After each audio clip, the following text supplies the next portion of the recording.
The series between the Rockies and Cubs is presented by Chevrolet. Pretty Sunday afternoon. It is a tad bit windy here at Coors Field as the Rockies and Cubs will play a rubber game. Rockies off to a 4-1 start. The Cubs come in at 2 up and 2 down after beating the Rockies yesterday 9-5 to stop the Rockies' 4-game winning streak out of the gate. We welcome you again upstairs with my partner George Frazier. I'm Drew Goodman, and we talk more about Jordan Lyles. Jordan Lyles had a successful first outing in Milwaukee. Similar, I think, repertoire-wise to a guy that the Cubs threw yesterday, the former Rocky, Jason Hamill. I would agree with you. I think he has a lot of confidence in his changeup right now. He'll throw that in any count, which obviously makes it a big weapon for him. But the fastball velocity, much the same, 92 to 94 miles an hour. And I think, he got rushed to the big leagues at a very young age. And Walt has mentioned this numerous times. It's his fourth year in the big leagues, and he's 24 years old. So, he got rushed by Houston.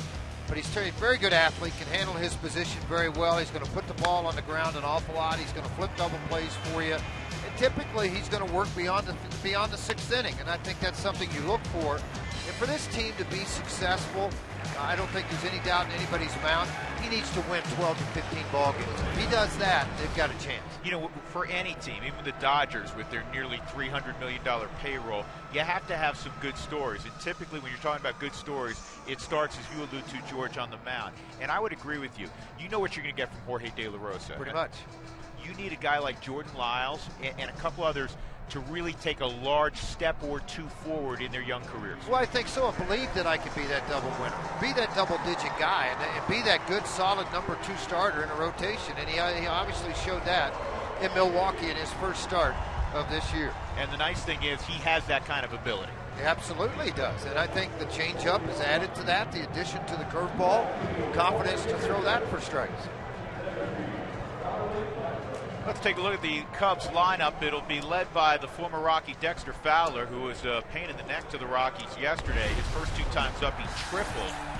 We've seen him do that in the past. He had a big day. He'll be followed in the Southwest batting order for Joe Madden by Anthony Rizzo. Rizzo was hitting third the first couple of ball games. He slides into the 2 spot. Jorge Soler was hitting second. He drops to 3. Chris Coghlan, Starlin Castro, Miguel Montero will bat 6th. Arizmendi, Alcantara, Kyle Hendricks, again, pitcher in the 8th spot. And then our old friend Johnny Herrera will get a start and play third base. He will bat 9th. And Jordan Lyles at Coors Field has fashioned a record of 5-1 with a 5 ERA. Now, the ERA isn't great, but the fact that he's won here, that's what is the bottom line. Well, I think so, and I think I'd like to see how many games that the club actually won out of those 11 starts also. He's 5-1 personally with a 5 ERA. And what I meant by being rushed to the big leagues, he was 14-29 his first couple of years, 72 games, 65 starts with the Houston Astros with an earned run average of 5.35.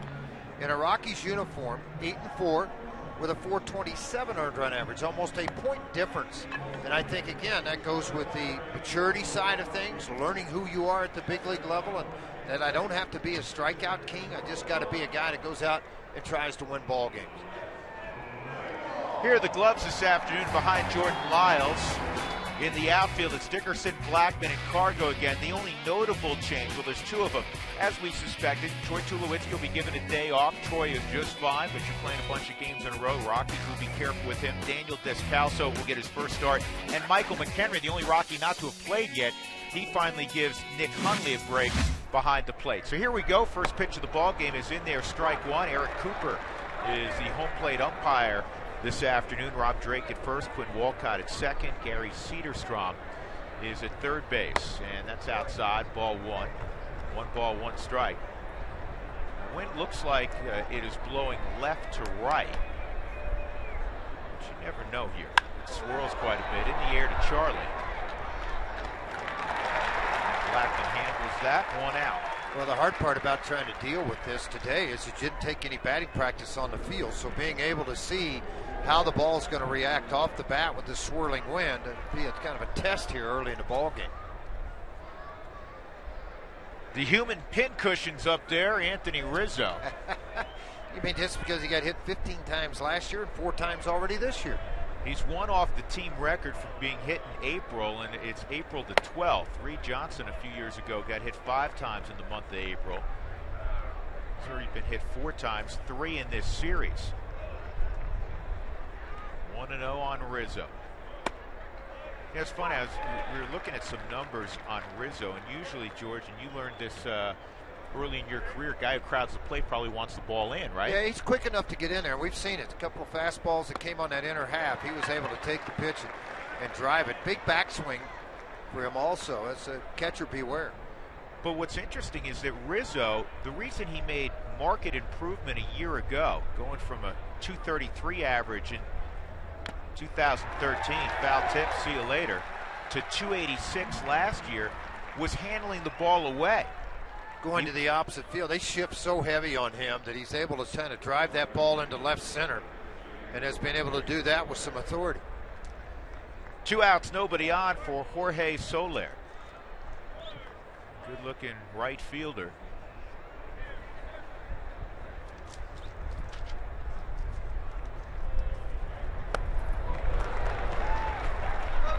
George, back when you were pitching in the 80s, you saw so many more guys with closed stances. That's so unusual to see now. More guys are like Soler, pretty pronounced at being wide open, and they close up with the stride. Well, I always looked as a pitcher that they can't handle that pitch because they're striding into the baseball, so they better be really quick with their hands to be able to get to that.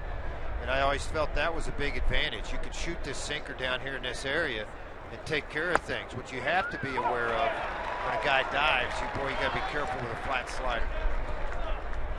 And make sure you put it in the right position. You see on the forward strike zone where Jordan has worked up in the upper half of the zone. See how he works 1-2. This is down. It's 2-2. His fastballs range 91 to 94 miles an hour.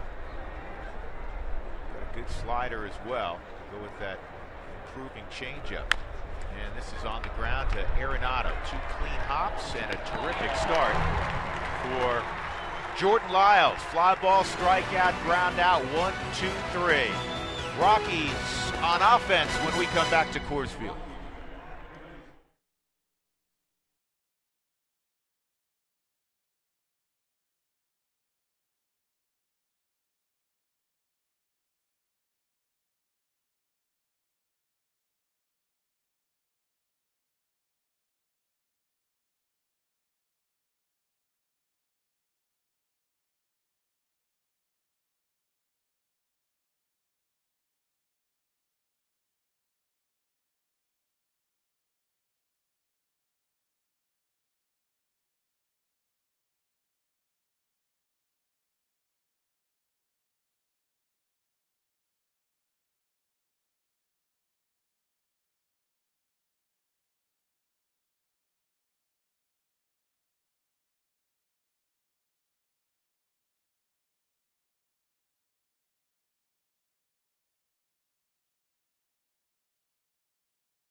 Yesterday, as the Rockies tried to put a rally together, fell 9-5 to the Cubs. Here's the rest of the Southwest batting order for Walt Weiss this afternoon. Book your low fare now at southwest.com. Cargo will bat second. Nolan Arenado will follow him. In the absence of Tulowitzki, again, Tulowitzki's just fine, just a scheduled day off. Morneau, Dickerson has been red hot, 5-game hitting streak out of the gate. Michael McHenry, Daniel Descalso will bat seventh. The pitchers batting eighth in Lyles, and DJ LeMahieu, who is on fire, will bat ninth against the Dartmouth grad, Kyle Hendricks, making his 14th big league start. Stuff won't wow you. Pitchability will really wow you. Knows what he's doing on the hill. You see the overall numbers, 13 starts a year ago. 7-2 record. Amazing side of that, he allowed 2 or fewer runs 10 times. I was looking at his numbers, and he's a smart guy. We know that, right? He's an Ivy League grad. He has an economics degree. And as you described, George, his stuff is not going to overwhelm you. He relies on getting contact and balls on the ground. So we put on that graphic, Susan Strand put the 275 batted balls in play last year. League average is 295, which is down from around 300 from 2 years ago. The point being, and this one is going to be cut off by Soler. He couldn't get it out of his glove. It'll be an infield hit. The point is that when a ball is in play, when the ball's in play that much, and the average is below the league average, chances are you're going to see a market correction. We'll see if that plays out this afternoon. By the way, I said Soler, excuse me, Alcantara obviously at second. And they'll throw the shift around for Cargo, even with the runner at first base, where this becomes tricky. They'll have to be able to make the move to get to second base to be able to get the throw on if Charlie happens to try to steal a base. Hendricks really achieved his big league prominence because of what he did in 13 and 14 at the AA, AAA level. A combined 23-9 with an earned run average of 2.61.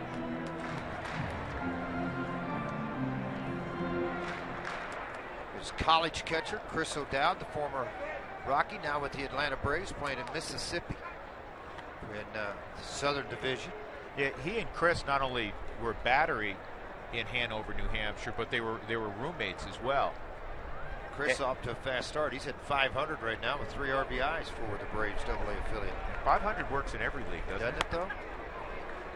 Cargo swings and misses, 1-1. Cargo had his little 4-game hitting streak snapped yesterday, went 0 for 5. Shift is on. No score, bottom of the first, leadoff single for Charlie Blackmon.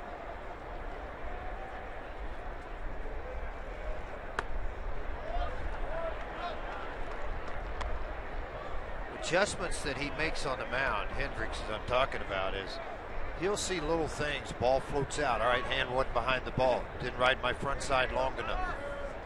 Very intelligent pitcher on the mound. Last year against the National League West, 3-0, 0.82 earned run average. Yeah, he's going away. Cargo reading into that. He chased earlier in the count, and now it's a 3-1 situation. You can see the forward strike zone. You know, it's pick your poison with this lineup. You know, some lineups you can pitch around a guy, it's off his foot, and feel comfortable with the guy in the on-deck circle. That's not the case with this Rockies lineup. Early on in the season, you're 100% correct. Today, if there's any, and it's only because of the lack of play, McHenry and Descalso, it's not the same as Tulowitzki or Hundley early on, but neither guy's been in the lineup.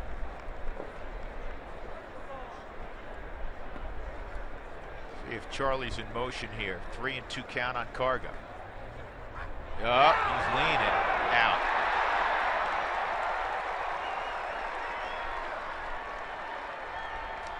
He was taken off, and Hendricks was thinking the same thing. Very quick feet on the mound with an absolute perfect throw to first base. Snap throw over those very quick feet. That's what does it. It allows you to get your hand in a position to throw a strike. Charlie dead to right. Slowly hit. This could be a tough play, and out at first base by half a step.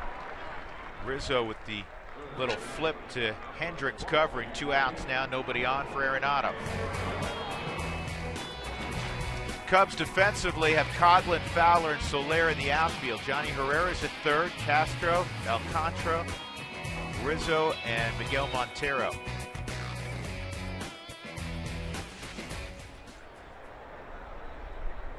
Four Rockies have 5-game hitting streaks. The guy at the plate, one of them. Dickerson, LeMahieu, and Tulowitzki as well. And if it gets down, it won't. Hit it well, but right at Soler. So the Rockies done in the first inning. We'll go to the second, no score.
Send us your thoughts and photos via your favorite social media platform using the hashtag Toyota Talk. We'll show some of our Toyota Talk comments throughout the ball game. And always first in line seems to be Jenny. Crazy windy at Coors Field today, just preparing for sand freezing as Mile High Mark calls baseball at AT&T Park. That's where the Rockies will be the next 3 days.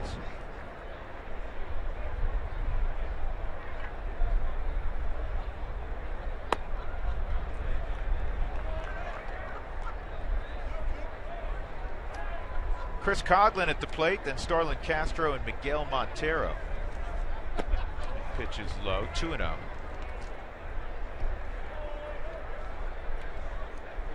Coghlan, in winning Rookie of the Year in 2009, hit .321 with the Marlins. Since then, he's hit just .253. Yeah, I think part of that, too, he had the injuries to try to come out of that. I think that's something he struggled and battled with. A little windy in here for you, huh, buddy? It is. It's hard to keep everything nailed down. Drew's trying to straighten up. He actually, folks, he takes about 15 feet of the office desk in here, and then when everything starts blowing, it expands to 20. Right, Doug? Pretty much. I got papers everywhere. Ball 4, so Coghlan will lead off walk. 5 walks yesterday by Kyle Kendricks, and 3 of those came around to score.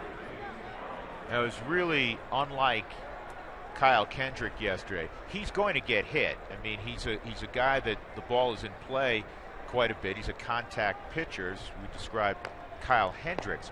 But what was really unlike Kyle Kendrick, and he said it in the locker room afterward, is the fact that he walked so many guys and was behind in the count so frequently. Castro, and he takes down low. So you're sitting at home, you're probably wondering, George, you're the pitching expert. Guy comes out, absolutely pounds the zone the first inning, barely throws one out of the strike zone. Second inning, the 5 of the first 6 pitches are out of the zone. Well, you get behind, he went 0-2, tried to stay away, then he'd break a ball in the dirt, 2-0, miss with the fastball. If it was easy enough to explain why every time, you wouldn't do it. If you walked out to the mound and you say, hey, Jordan, why you walk that guy? You think I'm trying? You're trying to pitch away from a lot of the big contact. But then when you do that, sometimes they don't chase. Throw a nasty break a ball in the bottom half of the zone. They just let it go. It doesn't get called a strike.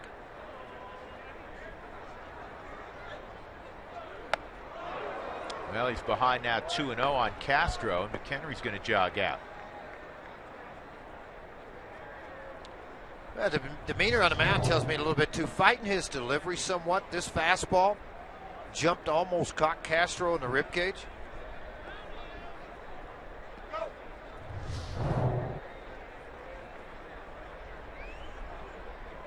Eight of his 12 pitches in the first inning were strikes. He's thrown only 1 strike here in the second inning.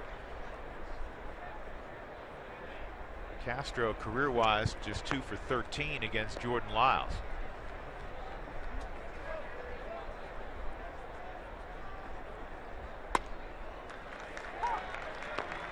You know, when you watch a guy throw a baseball, you always want the hand behind the baseball. So as this starts to come forward, I'm going to show you a replay of this again. Go let it roll, Javi.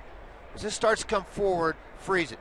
You can see how his hand is on this angle instead of this angle staying right behind the baseball. Runner going, and that's a fair ball. Tough chance for Arenado. Well, let me correct that. Tough chance for most third basemen. Yeah, I was going to correct you there. Routine for Nolan Arenado. When you work on your trade over and over again every day, those plays become simple. And Nolan does that. That's the reason he's got a couple of gold gloves. A lot of pride in his defense as a third baseman. Handles short hops extremely well, but a very accurate arm. So with Coghlan in motion, he's at second base with 1 out, and Miguel Montero at the plate.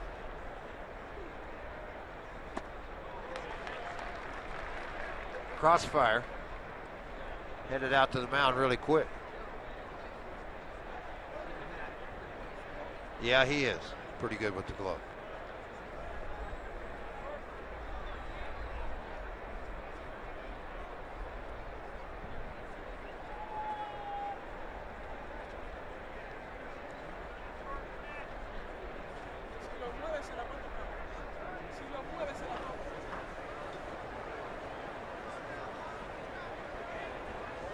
Bottom 4 in the Cubs order.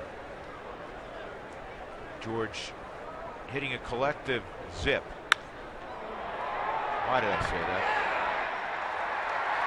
Coughlin hit a home run last night. Now he gets the ball into the gap. Charlie will play it back in. The Cubs will take it. Excuse me, Miguel Montero. 1-0 Chicago on the first hit of the year from Miguel Montero. Well, good hitters aren't going to stay down for long. Montero picks up second RBI of the year on a fastball down and away and drives it into left center field under this jet stream at Coors Field today.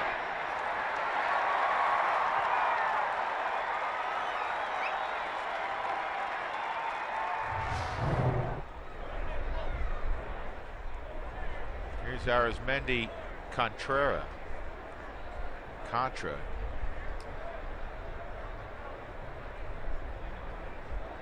And now Contra takes a breaking ball for a strike on the outside corner.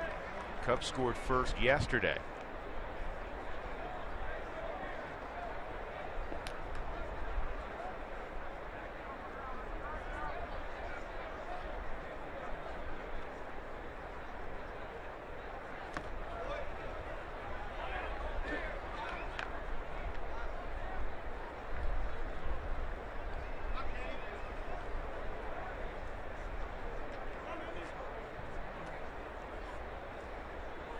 Cubs have been anemic on offense their first 3 games. Yesterday they broke out with the 9 runs on 12 hits.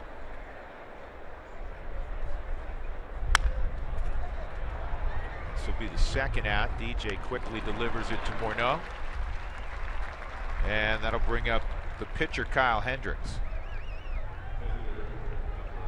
I guess this would be a spot you can say, well, it works against you having the pitcher in the 8th spot.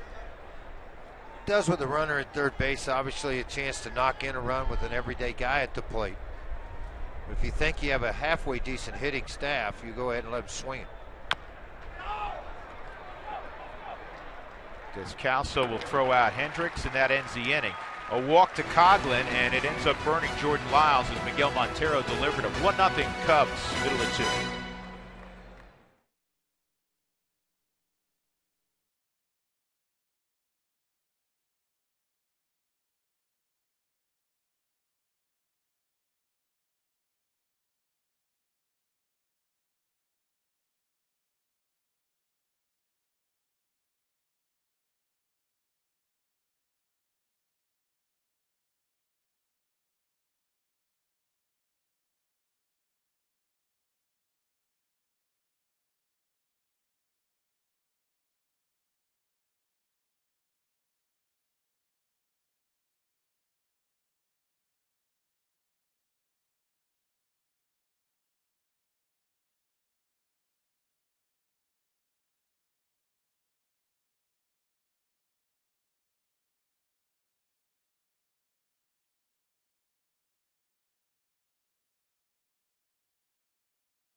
By your hometown Toyota stores, let's go places.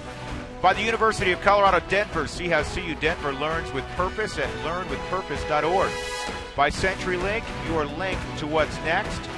And by Southwest Airlines, book your low fare now at southwest.com. 1-0 Cubs. We go to the bottom of the second inning. Justin Morneau, Corey Dickerson, and Mike McHenry. Morneau starting to heat up. Justin in the game yesterday was 2 for 5. home run on Friday.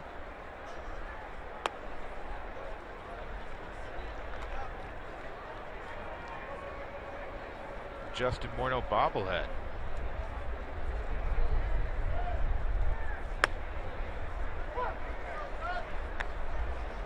Crowd last night of more than 43, almost 44,000. And looking around, we're going to have another big one this afternoon.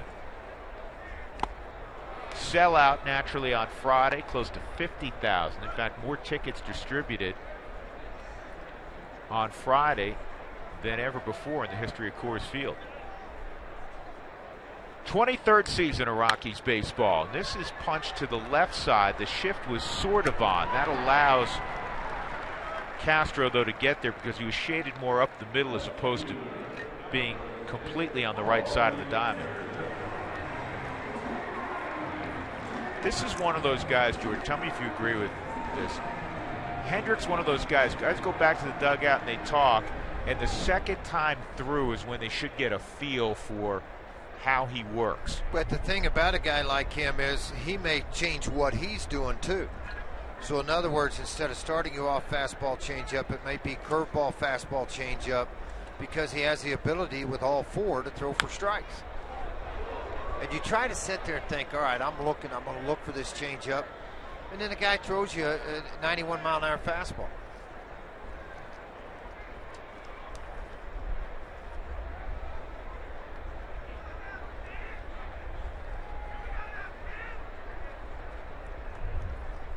Outside on Corey.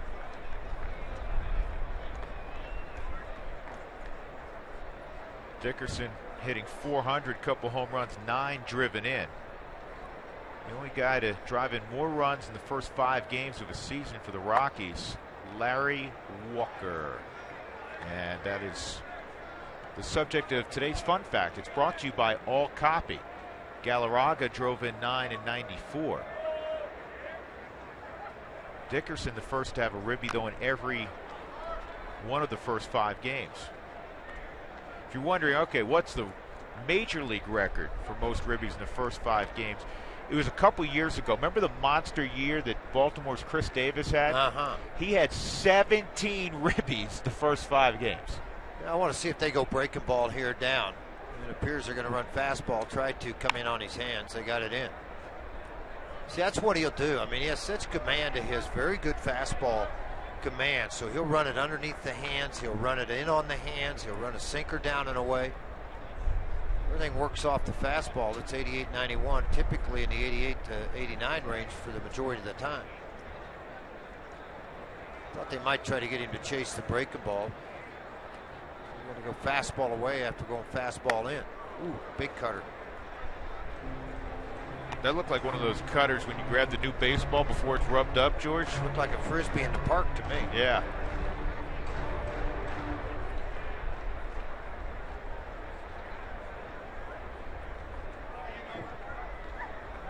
Let's see if we can peek in a little bit. Going fastball away. And it's a base hit away. 6-game hitting streak for Dickerson. Good AB for Corey. 1 out. Rockies have their second hit, and that'll bring up Mike McHenry.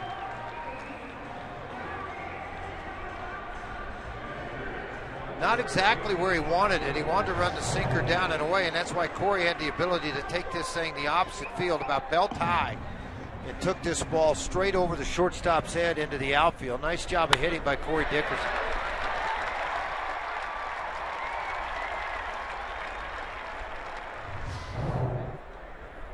So Mike McHenry's going to see his first live pitching in more than a week. He just wants to pick up, George, where he left off last year. He really swung the bat well in the second half of the Rockies. I'm telling you, yes, he did. Particularly the month of September, the power surge came on, the line drives. The more he caught, the more success he had. In fact, last year among National League catchers in the second half of the year, McHenry hit .327. The only catcher who hit better, Buster Posey, at .354 in the second half. I mean, McHenry was better than Russell Martin. Willeen hit .301. Willeen had a good second half, and Jonathan Lucroy was 4th in the National League MVP voting. Lucroy hit .282.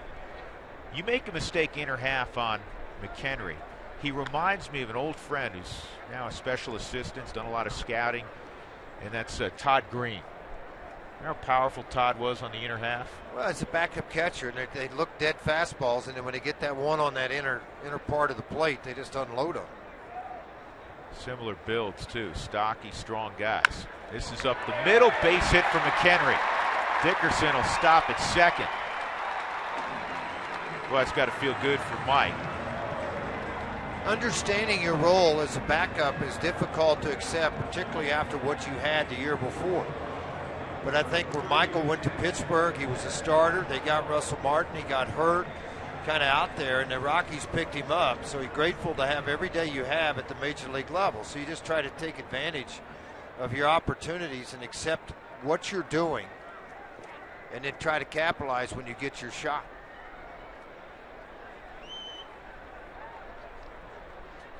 Here's Daniel Descalso. Daniel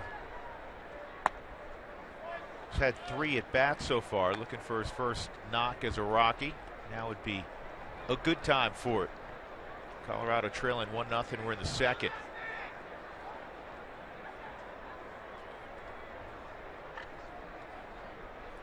Trying to start 5-1 for just the 3rd time. They did it in 1995. They did it in 2013.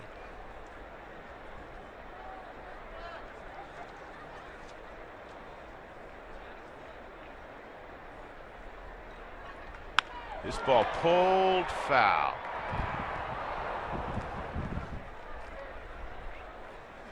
Who wants tacos? When the Rockies score 7 or more, make sure you go to participating Colorado Taco Bell locations the next day. Do it between 4 and 6 to get your Rockies taco special. Liv Moss at Taco Bell. You know, I started to think that Descalso probably would have seen him being with the Cardinal organization, but Peralta played all the time at short. Long at second, and Pete Cosma came on as extremely hot, but I thought he would have some being in the same division. Not the case. He never faced him before.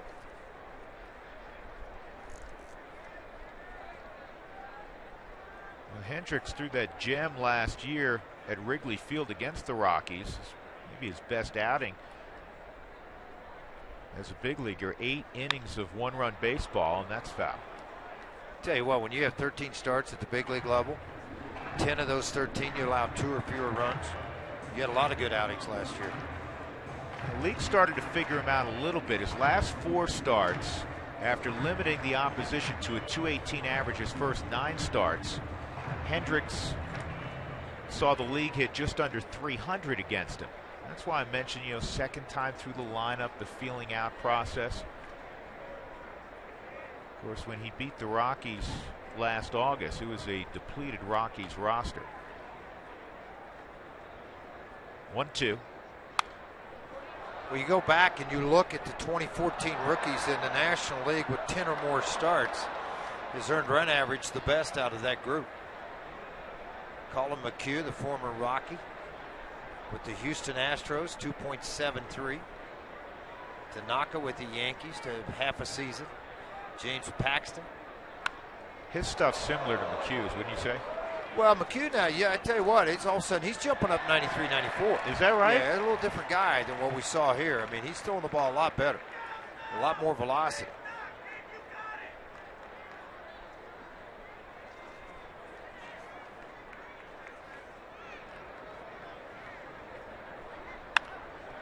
And this is going to be an infield hit. And the bases are loaded for Jordan Lyles. Yeah, one of the things you try to do, obviously, as a pitcher, is field everything that comes at you. And I'm sure he thought, if I catch this, but he finished in an awkward position. His legs were crossed, hips locked, and he tried to backhand the baseball. And when he did that, it wasn't just no play at all for him to be able to make the double play, but he deflected the baseball. See how he fallen off first base side, tried to reach back instead of step back to it, and that's when it deflected, no play anywhere.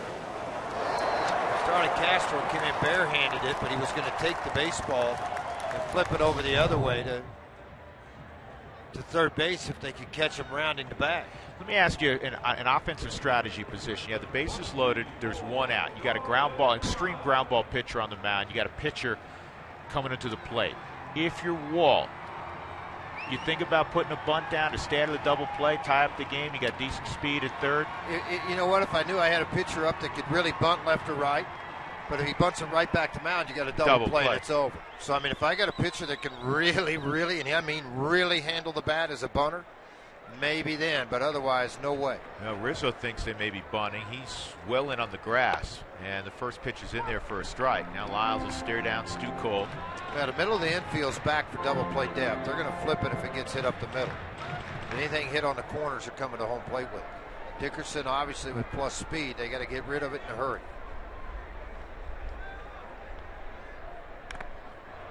And now it's a 2-strike count. LeMahieu's on deck. Lyles last year hit 188. Decent by pitcher standards. Drove in 3. Hit a long ball also. Big, strong kid. Told you he was a great high school wide receiver.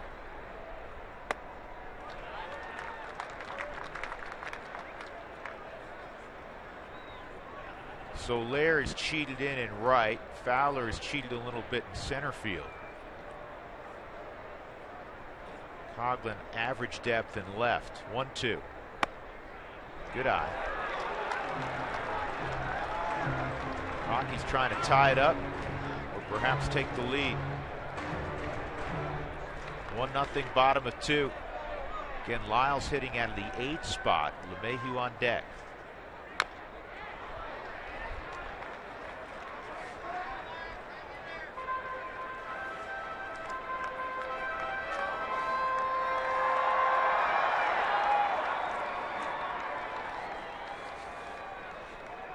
Three singles: Dickerson, McHenry, Descalso.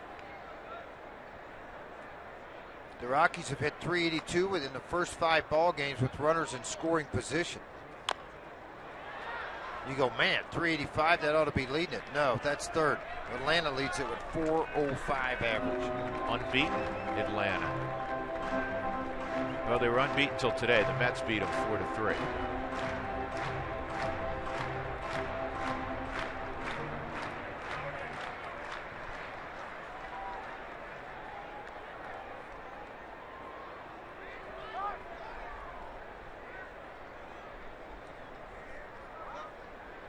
Boy, Miami's struggles, George, continue. They lost 8-5 to Tampa this afternoon. In the air to shallow center. In fact, the second baseman, Alcantara, goes back, 2 outs.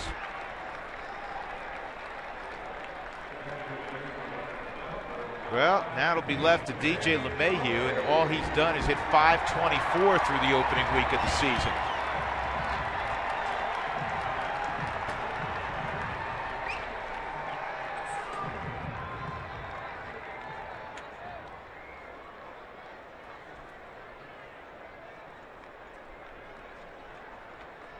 Move Alcantara up the middle. Good portion of DJ's hits have come right there. You know how well he goes to the right side. So Rizzo's literally 30 feet off the bag. Good view of the alignment there.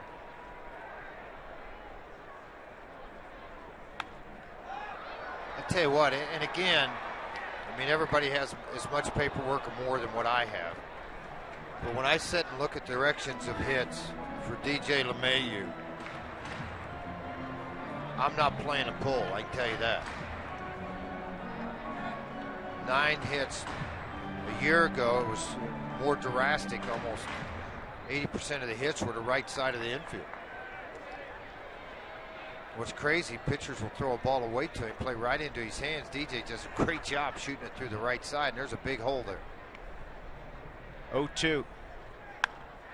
And he fouls that one off.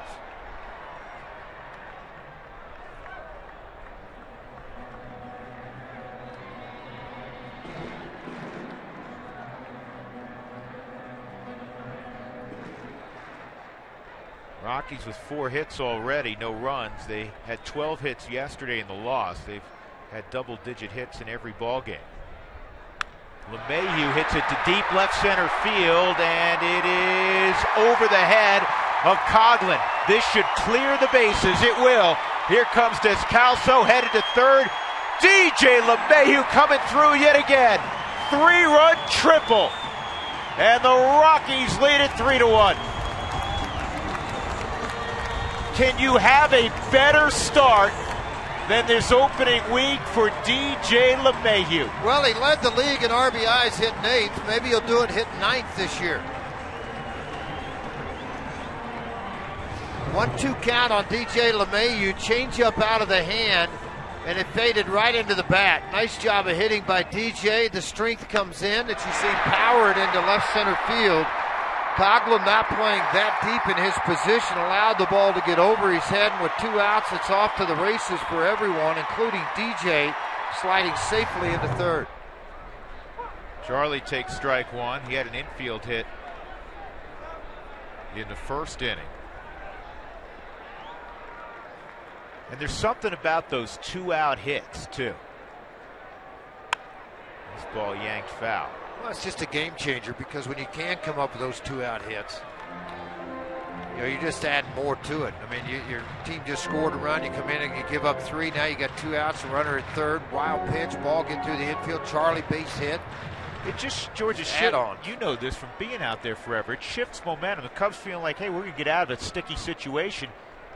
Next thing you know, they're chasing the ball in the left center field gap. They're chasing it, exactly. Chasing it, watching everybody run around the base paths, and down 3-1. That's what I said here. For Charlie to come up with a base hit would be big. Be his first RBI of the year. And he's going to get it. Pokes it into center field, make it 4-1. Just as you ordered, George. Blackmon goes down, and he has his first ribby of 2015 after driving in 72 primarily from the leadoff spot last year. Keeping your swing calm, that's all it is. Charlie just stayed on the baseball, didn't try to do too much with it. Not necessarily hit hard, change up again. He was beat by LeMahieu. This is a really good pitch. Look where Charlie hits this ball. Golfs it right off the ground, fooled out front. Then that long swing and bat speed floats the ball into the outfield. Hey, a little bit more on 2-out hits. The Rockies in 5.5 ball games, not even 5.25 ball games, now have 13 2-out RBIs. That leads the National League. Here's Cargo.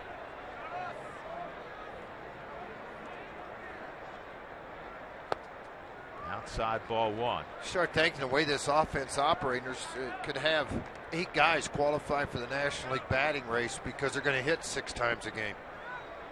It seems Cargo's in the second inning, hitting again already. This is off the end of the bat, and Cargo's thrown out. That'll end the inning. The Rockies send 8 to the plate. 4 of them score. DJ LeMahieu. Boy, has he been good offensively and defensively this opening week of the season. Huge 3-run triple from LeMahieu. 4-1 Colorado.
output in the bottom of the second inning. It is Justin Morneau bobblehead day. Silver Slugger Award earlier this week. Led the league in hitting at .319. But how does that bobblehead look? I asked some of his teammates.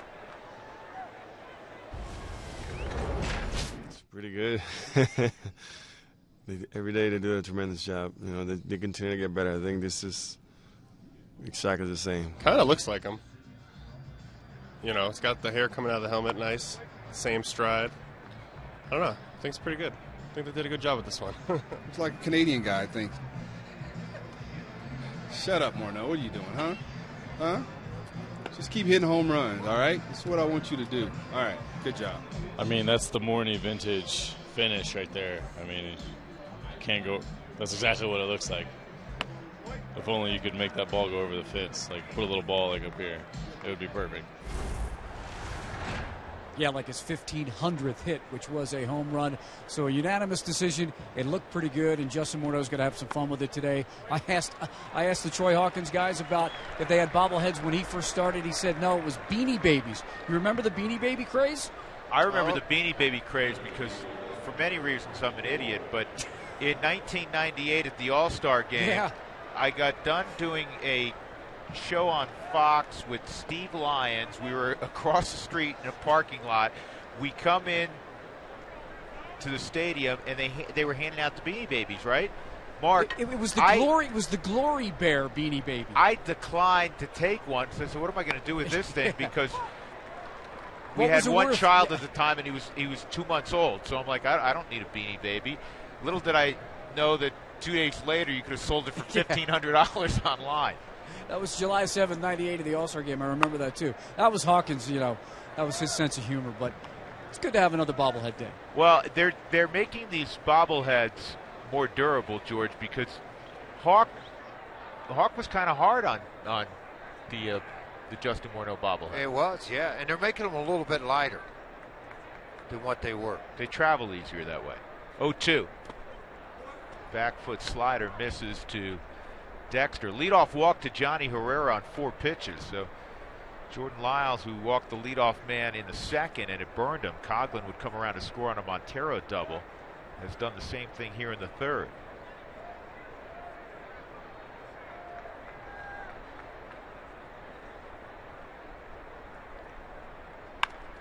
Ground ball not hit hard. Tough pickup and a good one. And that one the dugout. Probably should have eaten the baseball. Daniel Descalso elected to throw it. It'll be an error on Descalso. It's going to be really hard to double up Dexter, especially trying to hit a moving target, the pitcher. Well, absolutely, and I think that's where you have to look at it from that perspective is why try this? It's a high hopper to begin with. The snap throw to Morneau, of course, you know, we're not out there, and he's looking back at the bag, and he's thinking, all right, do I have a shot at Dexter? How far down the line is he? Got on top of the baseball, and unfortunately, Morneau not able to pick it with that far bounce way out in front of him. Yeah, actually, Lyles put on the brakes. Morneau tried to get back on the bag. Anyhow, runner at second base, 1 out. Anthony Rizzo at the plate.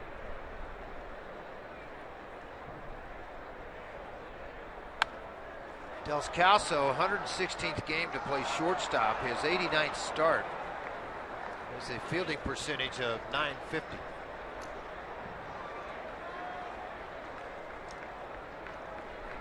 Lyles struck out Rizzo in the first.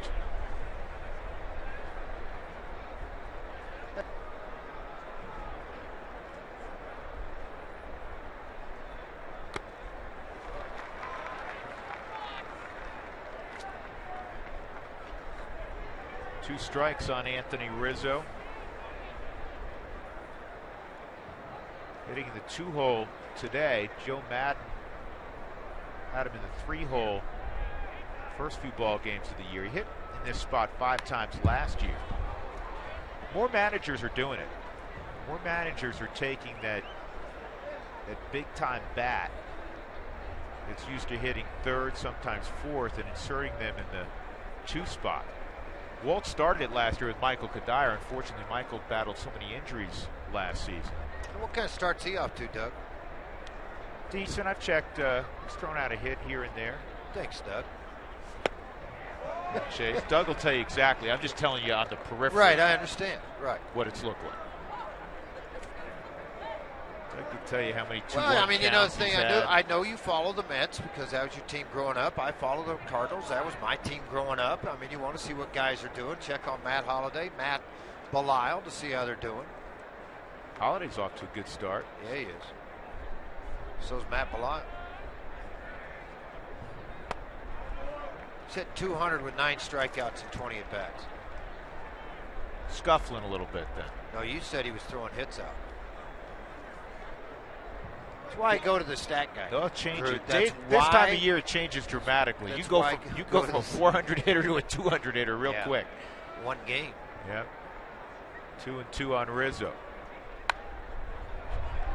Dollar Hot Dogs, they're back for the 2015 season. The first 10,000 on Tuesday, April 21st, will receive a coupon for one. Get your tickets now for that ball game on April the 21st. San Diego Padres will be in town. The new look Padres.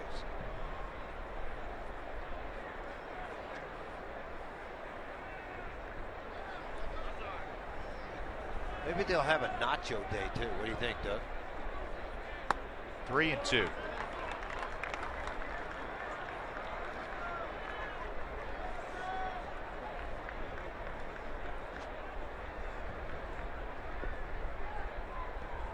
Big, strong guy. Rizzo 6'3", about 240.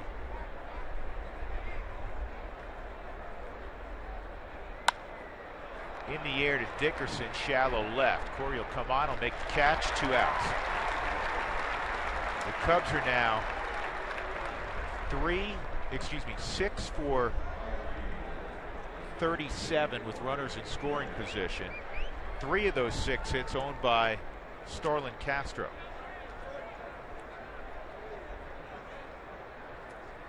That's on the season. Here's Soler.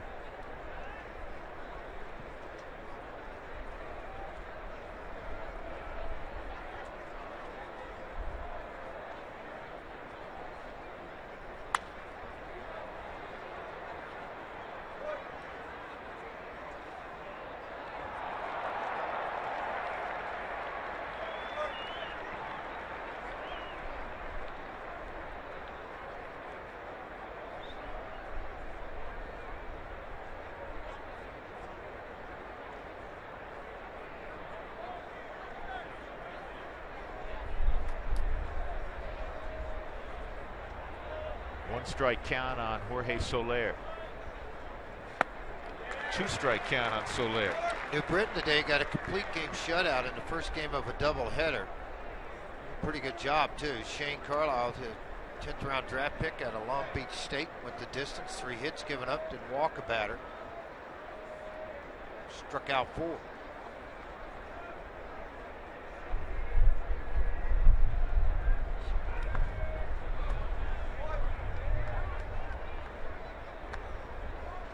You know, when you're a catcher and you're ahead 0-2 and you want a breaking ball, slider, spike curveball, you know, you call it, there's no line, you call it, you better block it. And Mike McHenry did a good job there.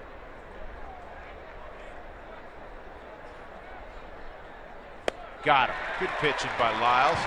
Fowler left at second. We'll go to the bottom of the 3rd. The Rockies have a 4-1 lead on the Cubs.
Sunday afternoon getaway day for the Rockies, trying to win another series as they swept Milwaukee.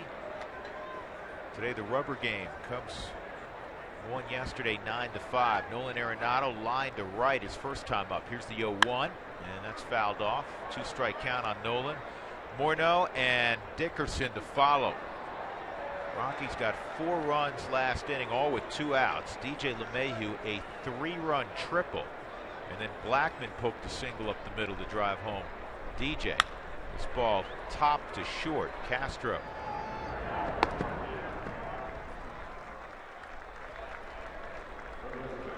Remember we talked about batted balls in play, George, and the fact that his average was 275 last year against, which was really low for a guy that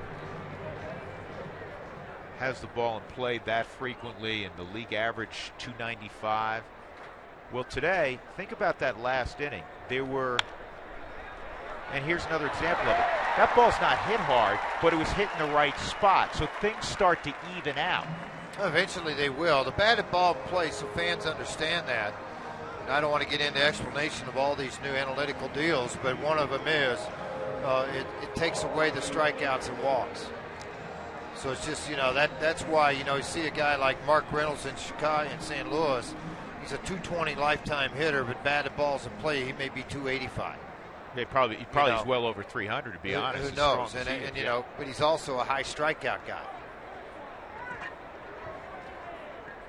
Basically, what it was saying about Hendricks, and he's a good young pitcher. It's not to disparage him, but that he had some good luck last year in his 13 starts. Well, that goes into FIP plus.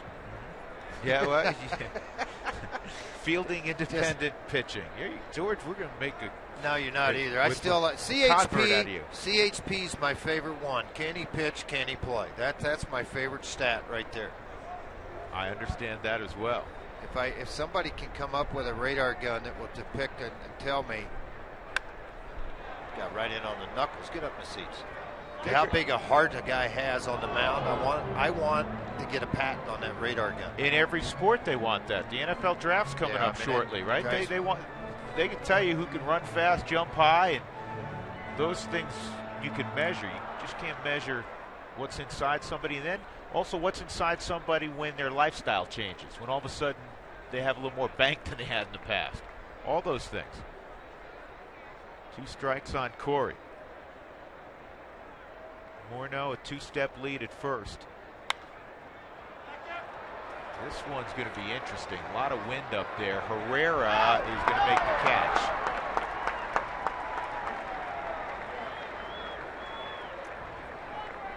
I thought he was going to overrun it for a minute. So did he. He just kept looking up. I mean, he didn't really think he saw the ball very well until right at the very end.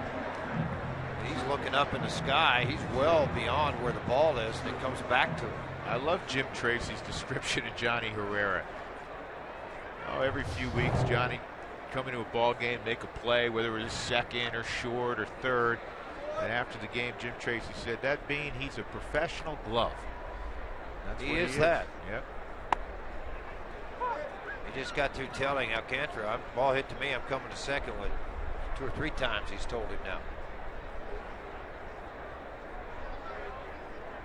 Mike McHenry, a base hit up the middle.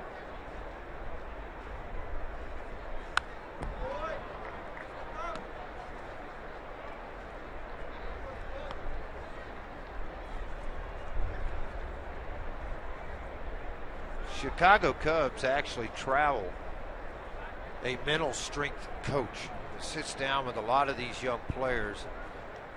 Joe Madden firmly believes that they play such a strong role in helping these players become better players, obviously. And he wants them sitting down with him. He wants them talking to him. Henry Blanco's a part of that coaching staff.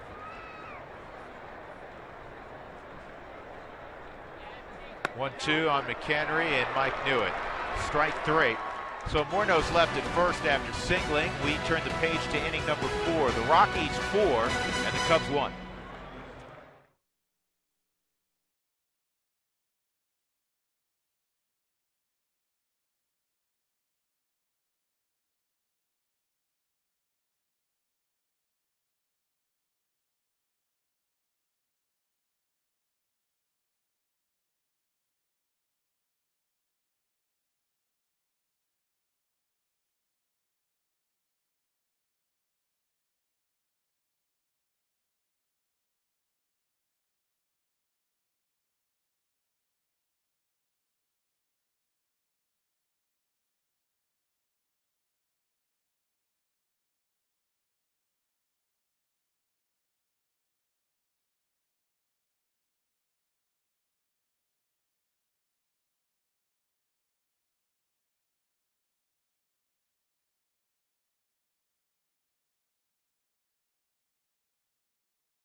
The field news about reliever John Axford placed on the family medical emergency list. That's for 3 to 7 days because his son, you probably heard about his son Jameson, he is ill having been bitten by a rattlesnake. Scott Oberg is up.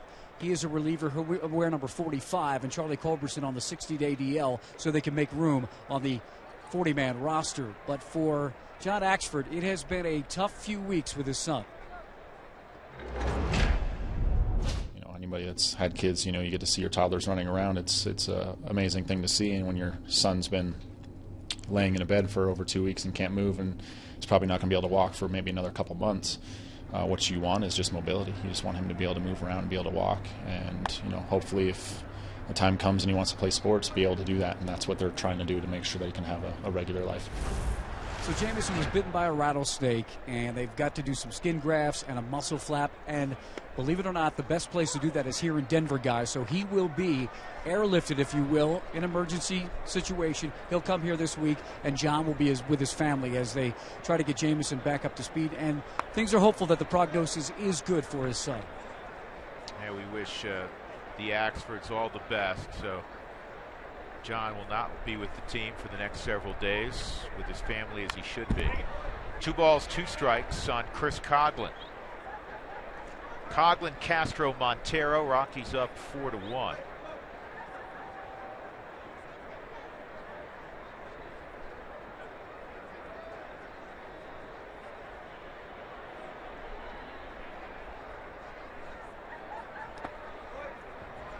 Three and 2 on Coghlan.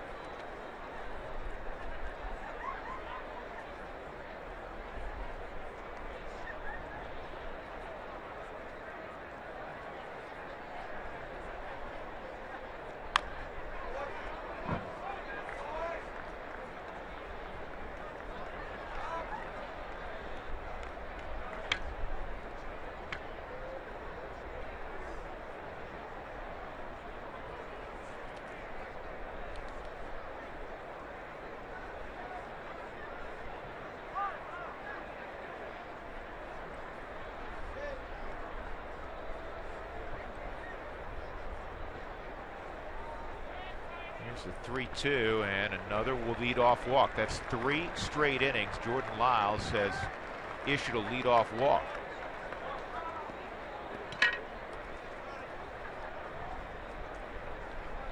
Coghlan led off the second. He scored the only run on a double by Montero. Johnny Herrera led off the third with a walk.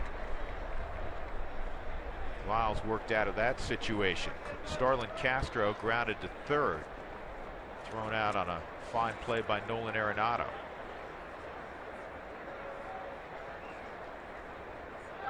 Coghlan takes off, and the pitch is fouled off. Joe Maddon's an aggressive manager, George. We've seen him already in this series hit and run quite a bit, some straight steals.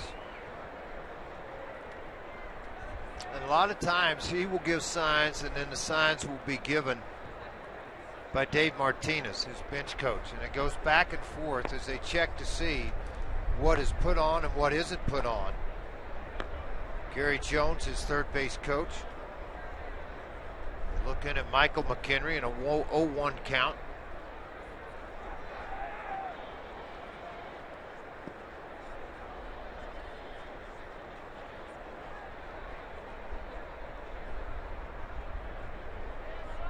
A lot of times Madden will put it on before the inning. In other words, you'll walk up to Castro or whoever's in the on-deck circle and go, hey, Coghlan gets on, first pitch, hit and run. I've already told him. Now there's no signs given whatsoever. It's just the play's already ready to go. Low. Gary Jones is the third base coach. I haven't seen that sign before, George. The one across the neck, huh? You hadn't seen that one? No, I hadn't seen that sign. Well, I have, but it's been in basketball games and they get technicals. Right. Or other sporting events. 1 ball, 1 strike. Actually, you know where you see that in spring training? After the 10th inning, when one manager look at the other, and it's over. It's over. It's done over. with. We're going home, boys.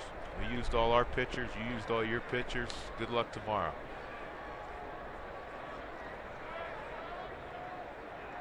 Castro ground ball to short. See if the Rockies can turn it. There's one on the first double play. That's something else DJ does. We talk about his range and his steadiness with the glove. How good is he turning the double play? Well, a lot of it, Drew, depends too on the angle he gets the ball from. But more importantly for DJ is the strength that he has with his arm. It's a shortstop arm. That's what he was drafted at. So sometimes those off-balance throws, he makes up for it because he's got the arm strength to be able to make that throw and get out of the way of the would-be base runner coming into him. I mean, he turned that pretty easy. 2 outs, nobody on. Montero at the plate, and Miguel takes a strike on the outer third. RBI double for Montero to left center field in the second was his first hit of the year. 80-plus RBI man on a couple of occasions with Arizona. Probably the clubhouse leader in Arizona the last few years as well. Even with the emergence of Goldschmidt a little quieter, Miguel a vocal guy.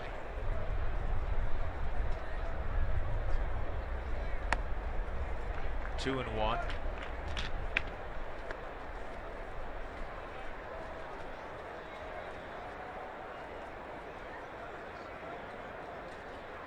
Alcantara's on deck, and this is a bouncer to short. Turns into a good inning for Lyles. You just got to get past walking the leadoff man. Rockies leading middle of 4-1.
The Ford Fusion, power you on, and good looks too. Ford, go further. By Southwest Airlines, book your low fare now at southwest.com. And by Tavern Downtown, visit Tavern Downtown after Rockies home games and get 2-for-1 draft beers with your same-day ticket. On a Sunday afternoon in Lodo, the Rockies up 4-1, trying to build on that. Daniel Descalso takes ball one. In the bottom of the fourth inning, 7-8-9 for the Rockies. Descalso had an infield hit in that 4-run second inning for the Rockies. First hit in his new uniform. EY fumbled that.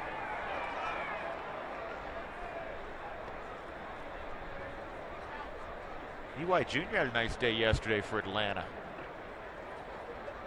Well, you wonder too how much playing time he might get. Tough play here. A lot of English on this ball. Johnny handled it.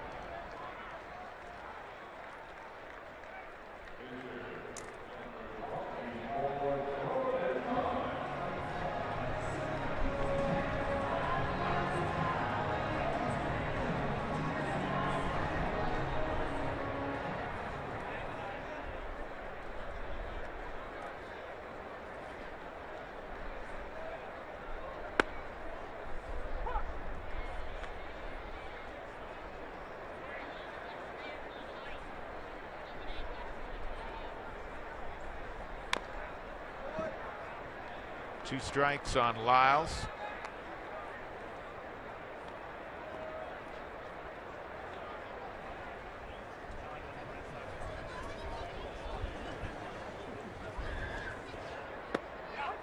And that's at the knee, strike 3. Second strikeout for Kyle Hendricks. This afternoon's Game Changer brought to you by T-Mobile. Well, the Game Changer so far, 2 outs, DJ LeMahieu at the plate behind in the count with the bases loaded, and he triples to left center field. It's our T-Mobile Game Changer. DJ hitting .545.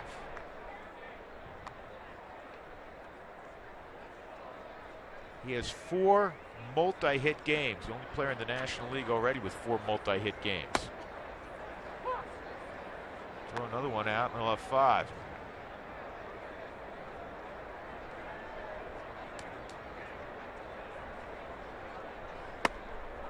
Two and 1.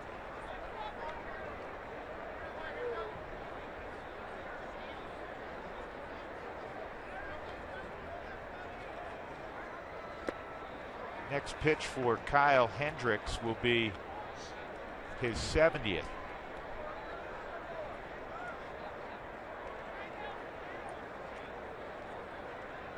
From Southern California, high school with Tyler Matzik, but went to school at Dartmouth. Yeah, more and more baseball players, George, coming out of the Ivy Leagues. Princeton has Chris Young and Will Venable. That corner infielder we saw during spring training, former Marlin. That's strike 3. LeMahieu didn't like it, hopping mad as he looks at Eric Cooper and backs off. 5th inning will be next. Rockies leading 4-1 over the Cubs.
First, they led 1-0, but then the Rockies got the 3-run triple from DJ LeMahieu. That was followed up by an RBI single from Charlie Blackmon. Dickerson's hitting all 6 games. Lyles, though he has walked 3, has done a good job limiting the Cubs to 1 run on 1 hit. So here we go in the 5th inning with George Frazier and Mark Stout. I'm Drew Goodman, our entire Root Sports crew. Ready to head to San Francisco. It'll be an interesting first swing to California, George. You'll see the Giants for 3, off day Thursday, and then the Dodgers next weekend. Starting to play within the division, much like the Cubs. They play 20 of their next 28 in the division early on, much like the Rockies are going to be against that same task. Arizmendi Alcantara 1-1. 8 ground ball outs so far.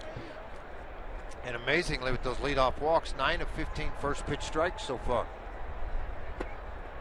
2-1. Well, Lyles trying to break the trend and get the leadoff man. He's walked the last 3 leadoff guys.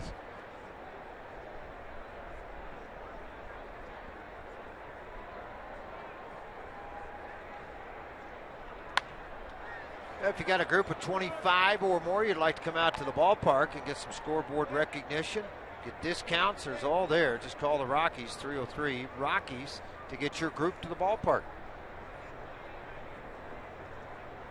Alcantara bounced to second his first time up. 2-2 the count. And he's going to bounce to short. Tough pickup, and Descalso doesn't handle it. That'll be an error on Descalso, his second of the ball game.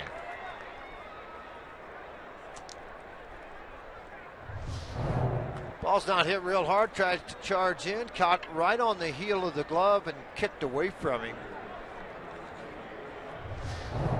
Instead of a leadoff walk, you got a leadoff error. See, Joe Madden tries to bunt him over here. I would think he would, down 3. But you know what? He does a lot of unconventional things, like hit and run with the pitcher. Hendricks was swinging there. At least he didn't square around ball 1. Not surprisingly, Lyles missed up, and you say, well, why would that be? George, you can describe that. First pitch, you always do that. You want to try to throw a ball up in the zone, try to get him, regardless of what is a pitcher or whoever. In a bunt, you turn and see him square around a bunt, you elevate your fastball. Typically, they'll pop that ball in the air. So I'm going to make a prediction. You tell me if you agree with this. Oh, every boy. team in baseball, but every team, there's a runner going, and McHenry's throw not going to get Alcantara.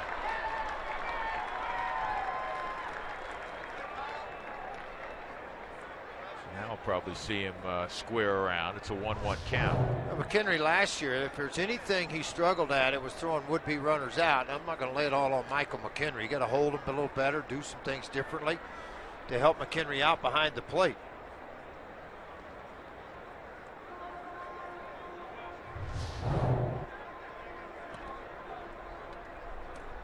The NL West, every team has its issues. And I think it's going to be very competitive. More competitive than maybe some people predict. I think 88, 89 wins could end up capturing this division. This is up the middle and on through a base hit. And it's 4-2. Kyle Hendricks with an RBI single. Well, unconventional at times, Joe Madden. He has his pitcher swing away, and he drives in a run. Hit 125 last year and had just 1 RBI a year ago and 24 at bats, and 3 hits to go along with that. It's just out of the reach of everybody. Right back up the middle. Descalso can't get to it.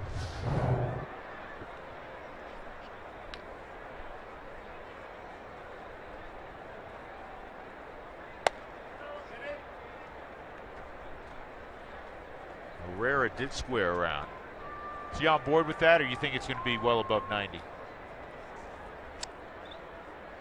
What do you think? Well, I said I think because these teams are going to beat up on one another, I think it could be 88, 89, which ends up capturing the division. You know what? I honestly believe there's going to be a team that's in that 92 to 94 range. But then, you know, the thing is, you go, okay, well, what team's going to come out of it with the wild card?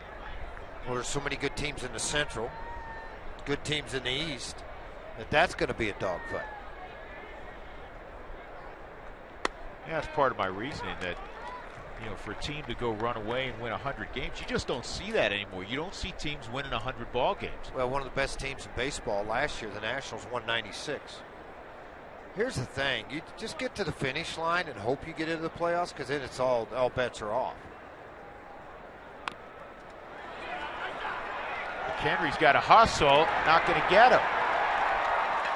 Bunt single for Johnny Herrera, who's not known, despite being diminutive in stature, not known for his speed.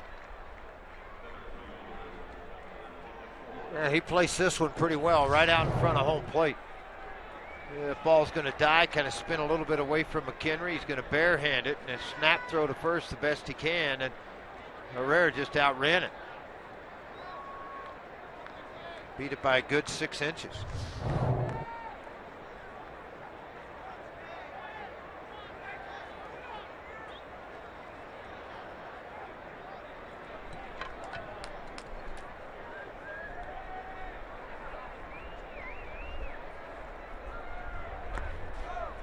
Still nobody out here in the 5th. They flipped to the top of their order. Dexter Fowler, 2 triples yesterday. Tough to turn over on a double play.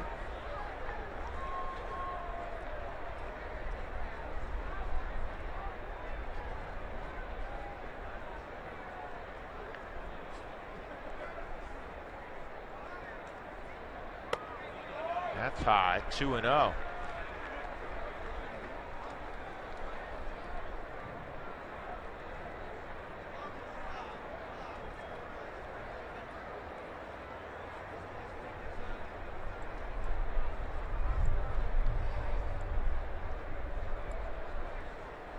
On Fowler. That swing was trying to give the Cubs a 1-run lead.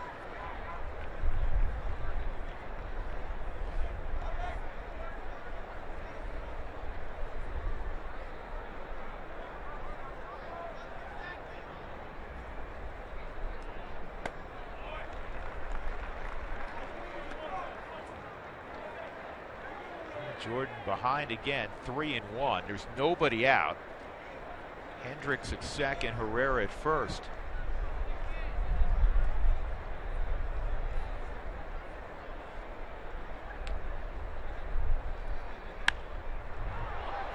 This is in the air to shallow right center. This is a tough play, and it's going to drop. Wow. We feel bad. Wind played a factor. 4 guys converging on that, and nobody could get any leather on it. Well, you feel bad for Jordan Lyles right now. He hadn't had a ball hit hard this inning. Led off with the error at shortstop on a slow roller to Descalso. Then you come up with a high chopper after a stolen base, and then now this. Soft fly ball into center field. Everybody goes back on it. Everybody comes in on it, and it falls right at the base of the feet of Charlie Blackmon. Oh, yeah, boy. in a perfect world, you'd like Blackmon to make that play. He's coming on. I think DJ's dealing with some sun also going back, and it's always easier for an outfielder coming on. And now you have the toughest out in their lineup at the plate, their most dangerous hitter, Anthony Rizzo, up. And if you're the pitching coach, Steve Foster, you walk to the mound and go, hey, you're making good pitches. Just keep making good pitches. Get a double play, get this thing flipped, and get out of this mess. Try to be positive with him right now. That's such a tough play because one of the things entering your mind, George, also, there's a lot of bodies around there running really fast at one another. Well, sure they are, and I think that's where it's, if it's on the right side and your second baseman's going towards it and he's yelling, I got it, he takes it until he hears an outfielder call him off in some fashion. Strikeout and a fly ball to left field for Rizzo.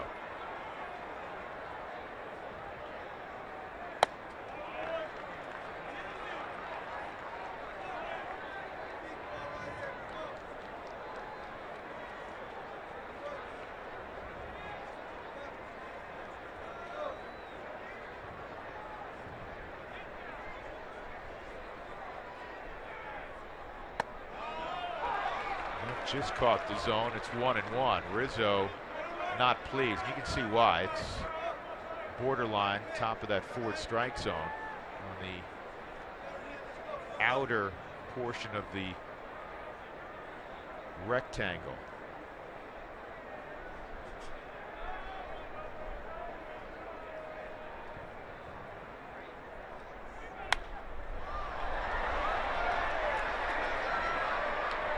This is going to be a challenge for McHenry, and he can't catch it. Wow.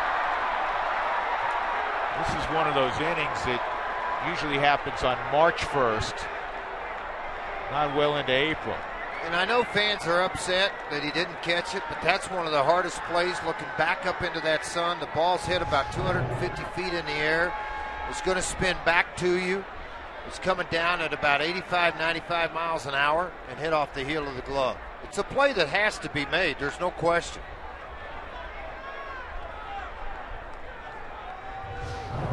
McHenry will be charged with an error, and rightfully so.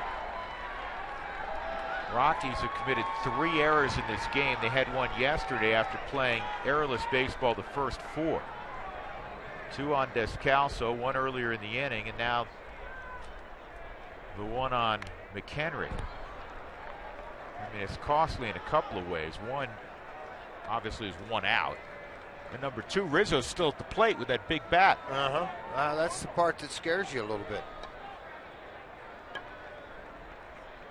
Those plays on the perimeter, in a perfect world, one of the corner infielders gets down there and makes a play, but it's a long run for Morneau, who is, is 20 feet behind the bag with the left-handed power bat up. Good block, 2-2. Lyles has had to make a great number of pitches this inning already. His pitch count is at 85.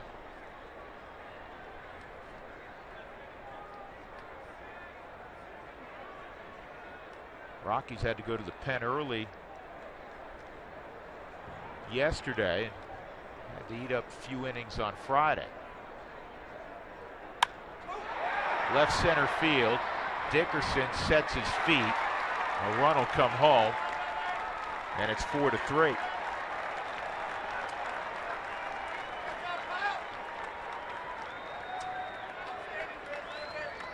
Second RBI this season for Rizzo.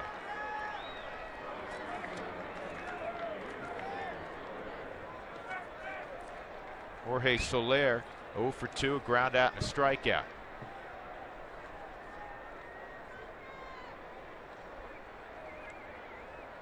Doug looked into the annals of Rockies history. When they've made 3 errors in a game, they're 31-85 all time. You're not going to find a team in baseball. Line drive, can you get 2? You bet.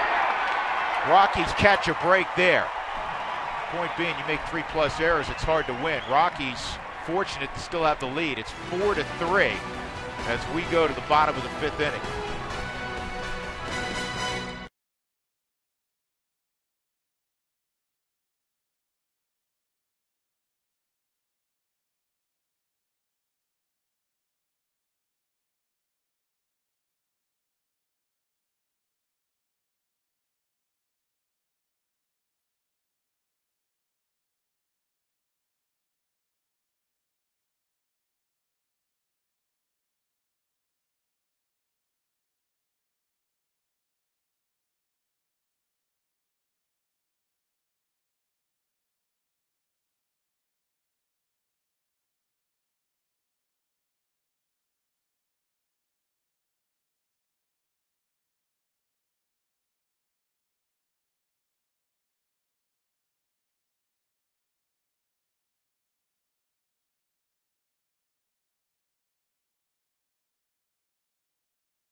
Cubs still at the top of the order in the 5th inning. Third look now at young Kyle Hendricks, Charlie Blackmon, Carlos Gonzalez, Nolan Arenado.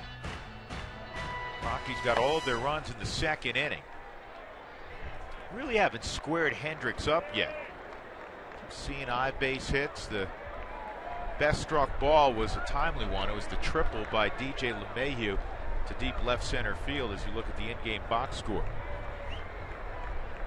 Blackmon had an RBI single. He has an infield hit as well, so Charlie's 2 for 2.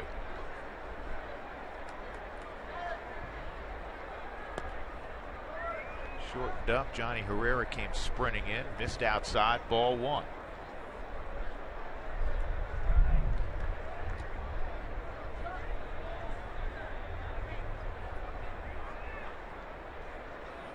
I just remember Charlie with a lot of bump base hits.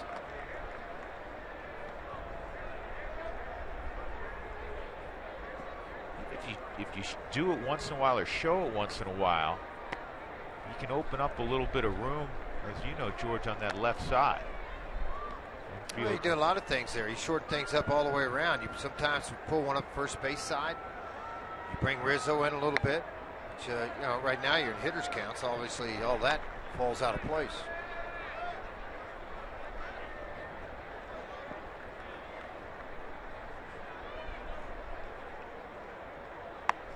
And a leadoff walk for Blackman. Follow the Rockies baseball. Follow the Rockies baseball on 2015 with MLB.com at-bat on your phone, smartphone, or tablet, featuring scores, stats, highlights, and more. Download MLB.com at-bat today.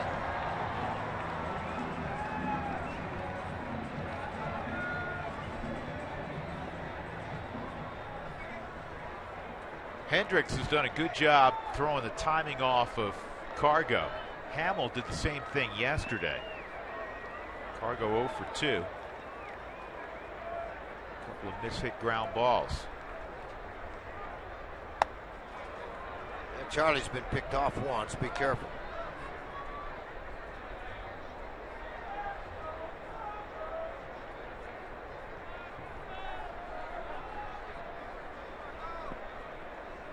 Three on the right side for Cargo. That's the B move.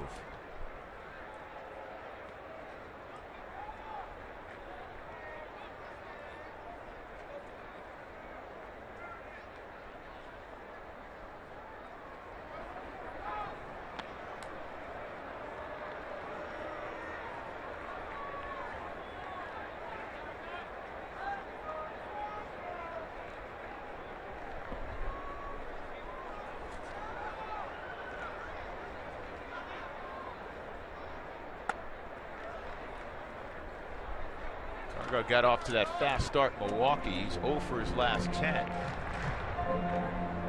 Jason Mott has started to throw in the Cub bullpen. He came in and cleaned up an inning on the opening night here.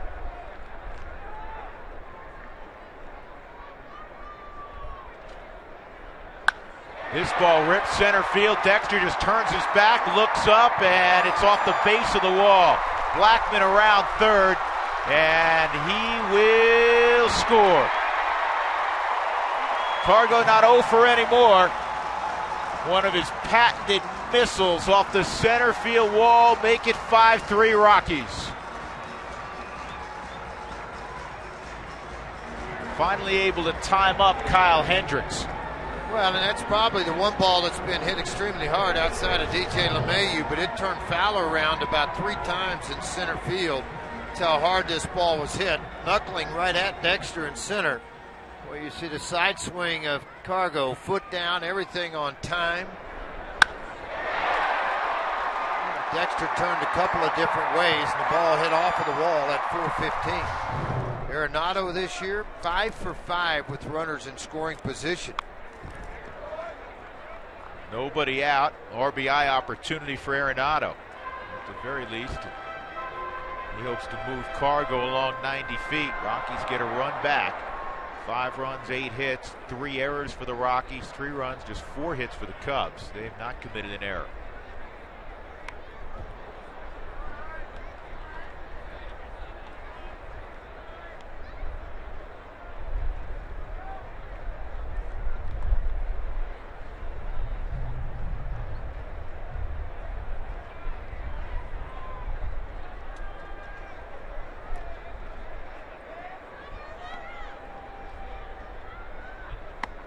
Inside, 1 and 2.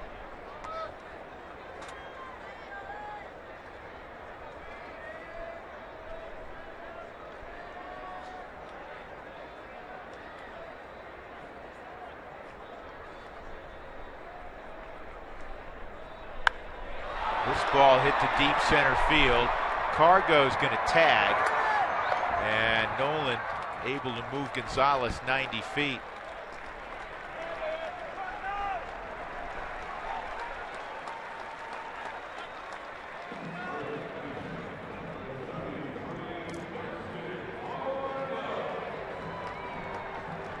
Joe Maddon's going to come out. He does not want Hendricks to face Morneau again. So we'll get a pitching change with one gone in the 5th inning. Rockies leading 5-3. Dartmouth grad walks off. Back in a moment.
One out and a runner at third in the bottom of the 5th inning. Log on to CFD Rodeo /Blake Shelton for your opportunity to win tickets to see Blake Shelton in Old Cheyenne Friday, July 17th at Cheyenne Frontier Days, summer's largest country music festival. Great crowd at Coors Field. Rock pile's full. The upper deck is full. Official attendance in a little bit. It's been a terrific opening weekend attendance-wise. Rockies trying to get to 5-1 for just the 3rd time in franchise history before heading to California. Jason Mott coming off Tommy John surgery. 2 ball games this year. Pretty good work. Man, he pitched a little bit last year at the end of the year for the St. Louis Cardinals, a free agent, an aggressive guy with a very good fastball, converted catcher. Still throwing the ball in the mid-90s. That first pitch, 96. He went to college not too far from where I grew up. He went to Iona College in New Rochelle. As George said, he was a catcher there with a big arm. This is lifted to shallow right, and this is going to be a tough play. That's a nice catch by Alcantara. We've seen what the wind has done.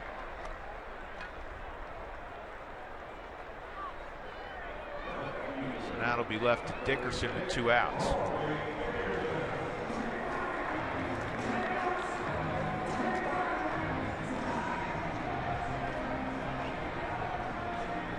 Well, I think, you talked about the number of wins and what it will take. I think what it'll take, too, is the Rockies' total domination at Coors Field again. That, and out on the road, they hit already. I mean, they've shown to themselves with this everyday lineup that they have that they should hit out on the road with the number of runs they scored. They swept Milwaukee. It'll be different, I understand. San Francisco, obviously a very good baseball team. LA, the Padres, they've all gotten better. I don't know if the Giants have gotten better, George. The Giants, I think, are going to take a step back. Well, they got a lot of guys hurt. I'm saying whenever they get healthy, they've won 3 out of 5 world championships. I don't discount Bruce Bochy and Brian Sabian in any fashion of pulling off something. No, you can't do that. How can you do that? I mean, they won 3 out of 5 here. This is Luke toward Herrera. He's going to get there, and the Rockies will strand Cargo at third base. They do get a run on the Cargo double, driving in Blackman, who had walked. 5-3 Colorado as we go to the 6th.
Chevrolet. Sixth inning at a bustling Coors Field. Rockies leading the Cubs 5-3. We'll see the Cubs at Wrigley Field in July. Chris Coghlan, Starlin Castro, Miguel Montero, Jordan Lyles on the hill. 87 pitches. Got through 6 innings in Milwaukee, allowing just a couple of runs in winning his debut in 2014. Trying to cruise through the 6th inning and probably hand it to the bullpen. Coghlan hits this ball to deep center field, and he has hit it off the base of the wall for a leadoff double.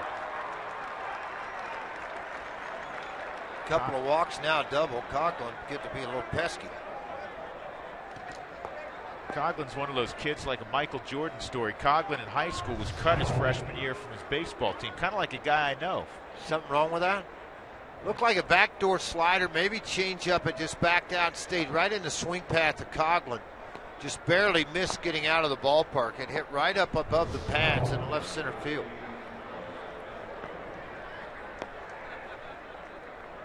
Brooks Brown getting loose. Darren Holmes looking on. Castro 0 for 2.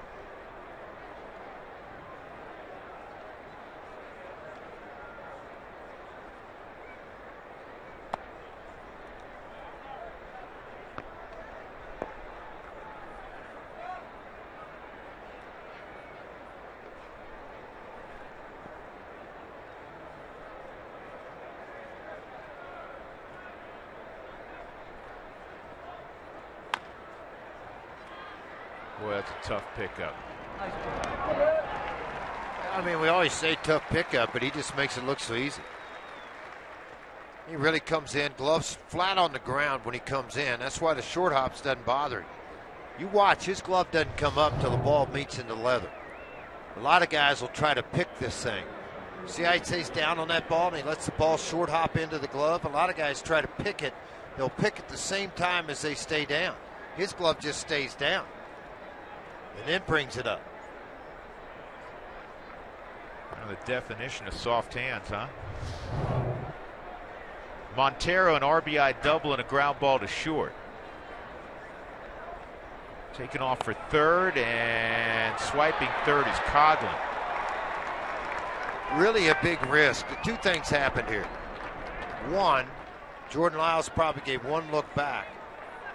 But then two, I think it's a little risky left-handed hitter up, which we never see from behind the plate. But look at the size of the lead that he had when he took off. And yesterday, Rockies catchers worked on this throw at third base.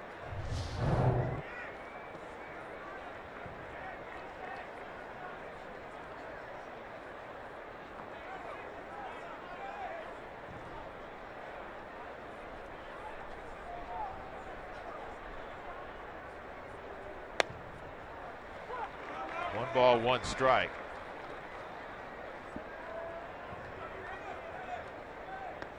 Two-run lead, obviously the infield's back. Lyles has struck out just 2 in the ball game. He'd love to make it 3 right here. 1 and 2. Puts himself in position to do that.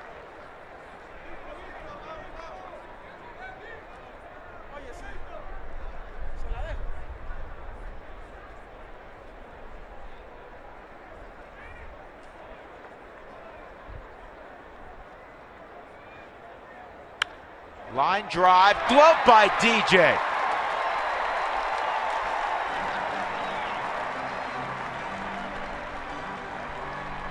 Well, one step and a dive, and when you're 6'4", you got a lot of big step and a lot of dive. You can cover some ground, and that's exactly what DJ, this ball hooking away from him, is able to take that one step, put leather to it. Watch as he makes that transition to the baseball.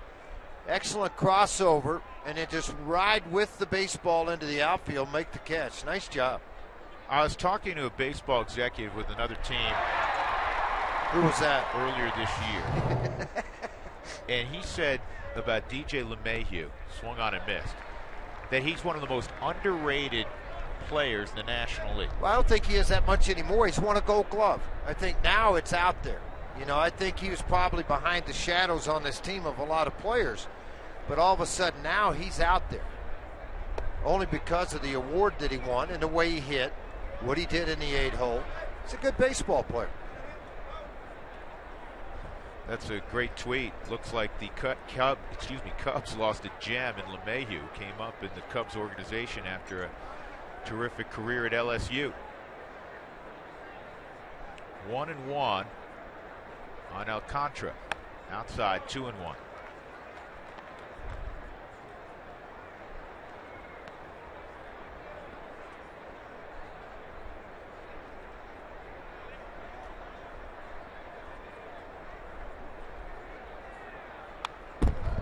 You get that feeling, George. You know, Lyles probably knows this is it for him. Summing up the energy and the focus to make one more quality pitch. Just tried to. I mean, you got away with that fastball on Montero. They end up hitting a line drive right at DJ. Got second out of the inning. You have 98 pitches in the game. That's what he's got to do. If he can go 6 every time, walk out of there with your ball club leading, you win a lot of ball games. Got him. Reach back for a little extra. 94-mile-an-hour fastball strikes at Alcantara. Coghlan left at third. Rockies continue to have a 2-run lead as we go to the bottom of the 6th inning.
Called the Subaru Eyesight Review will determine the outcome. Love, it's what makes a Subaru a Subaru. So Walt Weiss with Tommy Runnels looking at his bullpen options. And guys starting to mill around down there.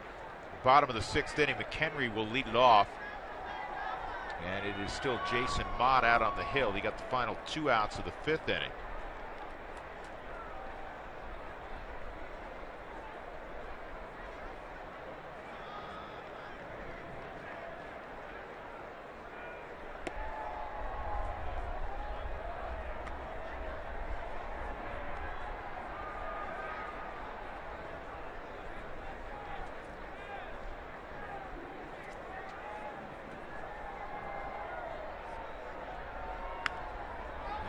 Pops this up.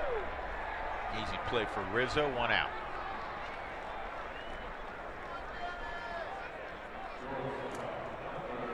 That'll bring up Descalso. Daniel in infield hitting a ground ball to third.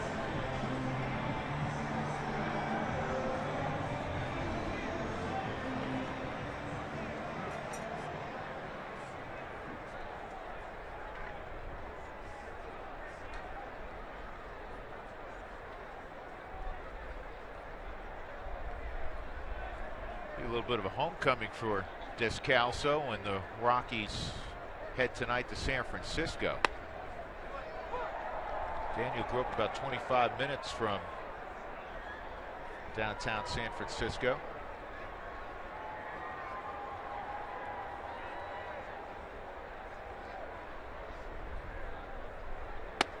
Way inside.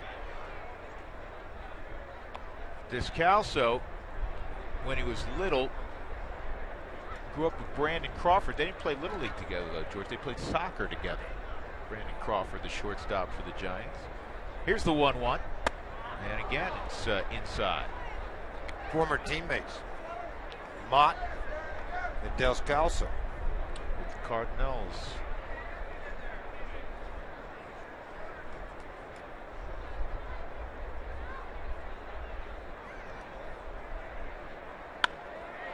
And this is in the air to left field. Coughlin will make the play. 2 outs. Rockies will go to their bench. Rosario will hit for Lyles.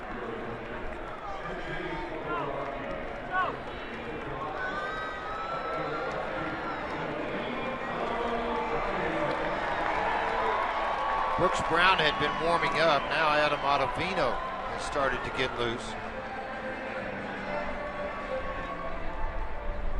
They'll go to their bench, and they have Herrera at the top of their lineup.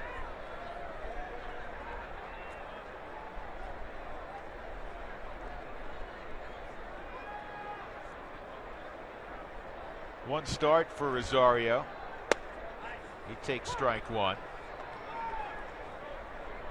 Willeen started on Friday against the lefty at first base.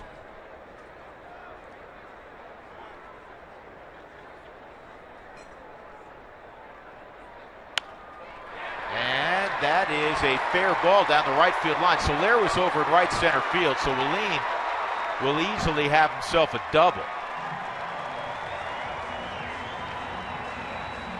The more he gets comfortable with that role of swinging the bat upstairs in the hitting cage and focusing on one at bat, he'll continue to benefit the Rockies. Look, and 2 for 2 now as a pinch hitter. He just fought off a pretty good fastball there at 94 miles an hour and flared it out over Rizzo's head at first base.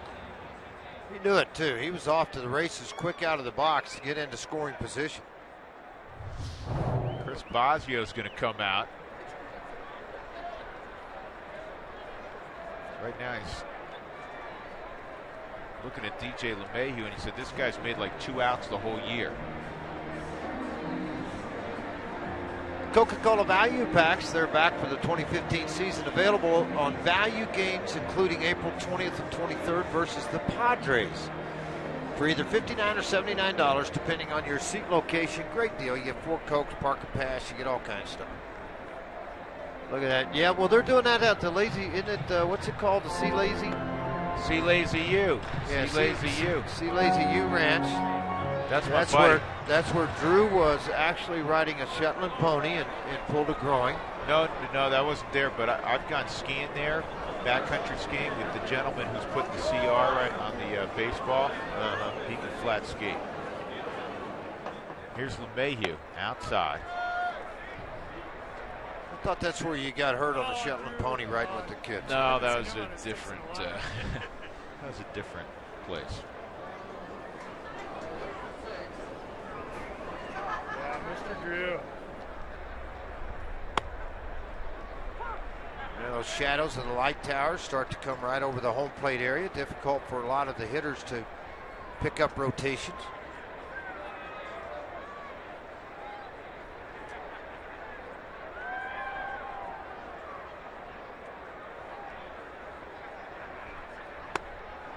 One and two. That fastball, 97. It's back, I can tell you that. His fastball velocity's back after the Tommy John. He doesn't throw as many cutters as he once did, but you don't need to when it's 97. Yeah, the bottom of that Rockies batting order has been terrific so far. Here's the 1-2. And DJ wastes this one. And much of the story at the bottom of that order has been the work of DJ LeMahieu. The Nick Huntley swung it well for the most part out of the gate. Well, the other guy swung really well from that 5th spot. Corey Dickerson. Get it 5, 6, 7. It's a good lineup. They're going to score. They're going to score runs. They're going to swing the bat. There's no question. Mott strikes out LeMahieu to end the inning. Rosario left at second. To the 7th inning we go. The Rockies 5 and the Cubs 3.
We had a chance to ask the guys, would you rather win a Super Bowl or win the Masters? Probably the Masters. I'd rather play in the Super Bowl. The Masters, by far. Super Bowl, quarterback. The Super Bowl. Super Bowl, hate golf. The Masters. Super Bowl, but, I mean, Masters pretty sweet too. Jordan Spieth, by the way, guys, is up 4 on Phil Mickelson with about 4 holes to go. I think he's on the 14th at Augusta. But a lot of these guys can play golf. They can play all kinds of sports. I'm sure you ran into a bunch of baseball players that could play. I remember Dexter Fowler was a good golfer, right, when he would play in the Rockies tournaments? Yeah, Dex can play a little bit. Drew Stubbs is probably the best golfer among the Rockies' 25-man roster. Tulo's not. Tulo, as he said, hates golf. Tulo is nothing but candid, is he? Isn't he? He just said, nope, pass, I'll take the Super Bowl. Actually, Spieth, not that I'm watching, is in the fairway at 15. He's in good shape. Adam Ottavino has just struck out the first batter he faced in the inning. It was Wood, he's gone. And now Johnny Herrera. Ottavino's stuff is ridiculous. And you say, well, why would Walt go to Ottavino here in the 7th and not hold him off for the 8th? He uses Ottavino depending on where he feels the lineup is most dangerous in the 7th or 8th inning. Absolutely does. And again, he may go 2 innings today. Normally he never does that. Normally it's 1, and LaTroy will have the 9th.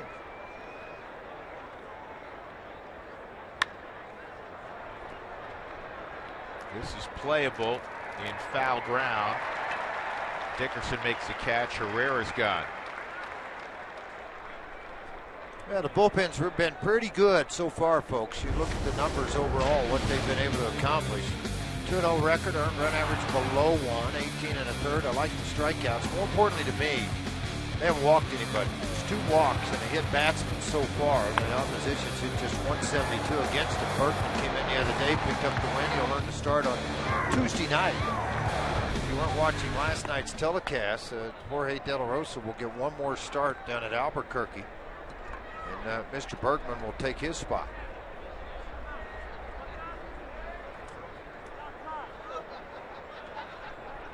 Time was called, that's why. There's no pitch. 1-0 is the count on Fowler. And a ground ball toward the middle. DJ's got to back up. Tough play. Tough play because he knew who was running.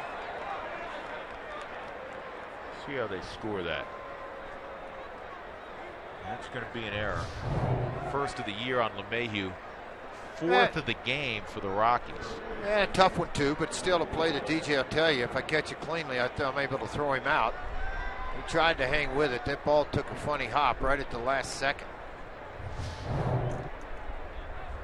So Rizzo, the tying run at the plate.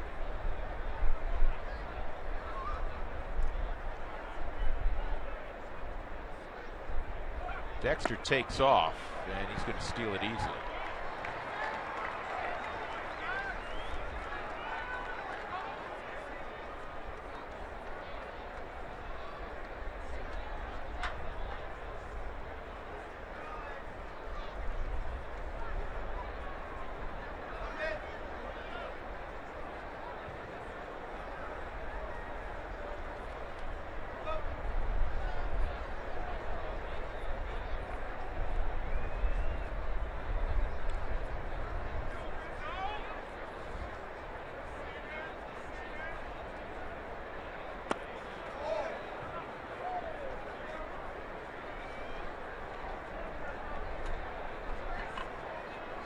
Two 2-0 on Rizzo.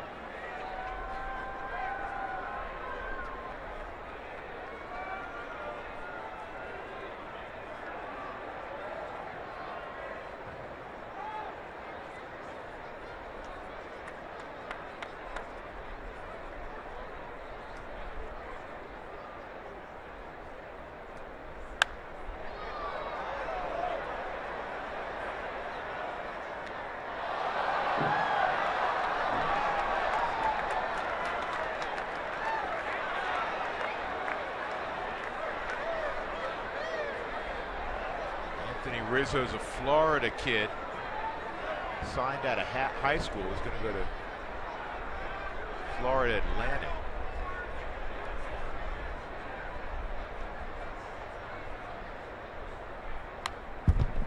Beat non-Hodgkin's lymphoma, you may remember, back in 2008.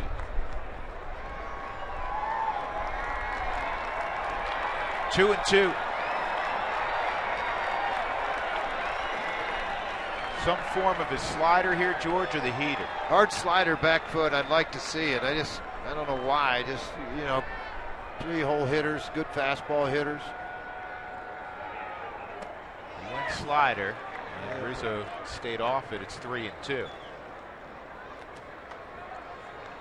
know, Ottavino's going to be careful here because he's got a right-handed hitter on deck in Soler.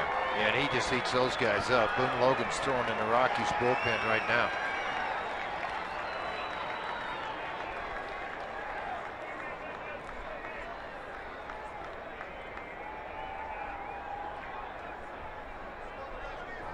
You know, Shadow's hard on hitters, but they're also hard on the pitchers to look in to pick those signs. With a runner at second, you're flashing 4 or 5 different signs. Here's the 3-2 to Rizzo. Got him, strike 3. Backdoor slider. Ottavino picks up LeMahieu. And the Rockies continue to hold a 5-3 lead. Well, what a nice pitch by Ottavino on a 3-2 count. Trust it. Know you can throw it anytime you want to for a strike. Yeah, I think Rizzo disappointed, thought it came around, but I don't think it came around at all. Well received by Michael McHenry behind the plate. Great extension to it. Please enjoy this rendition of God Bless America. Petty Officer March has been recognized for superior performance on numerous occasions, earning 2 Navy Achievement Medals while deployed to Afghanistan in 2009 and again in 2012. Petty Officer March is joined today by his girlfriend Emma, brother Clayton, and sister Savannah. Fans, please give a hero's welcome to Builder Second Class Justin March and all of our nation's brave servicemen and women and their families. We thank you for your service and sacrifice.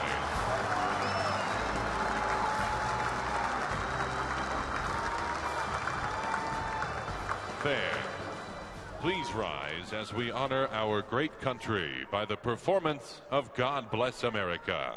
Performing God Bless America today, representing the United States Air Force Academy Band, is Senior Airman Adrian Holton. Please welcome Senior Airman Holton and join him by singing along to God Bless America.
Lexus look back, Colorado's #1 volume Lexus dealer.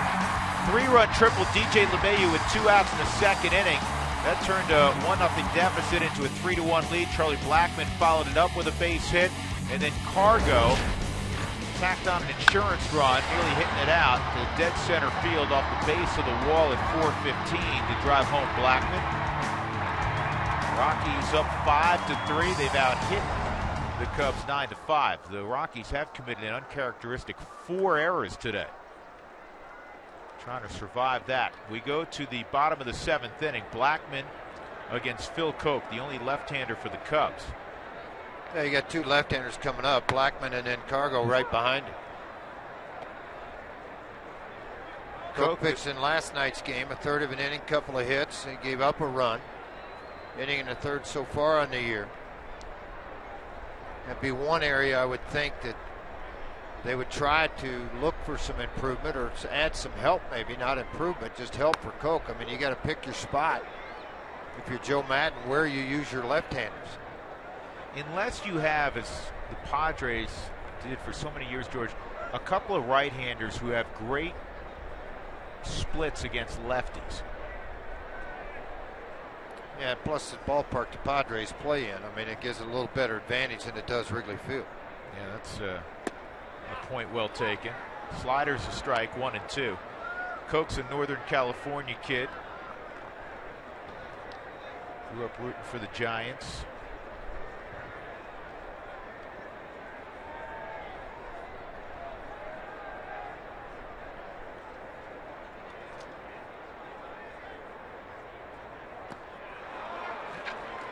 Blackman's gone, 1 out in the 7th.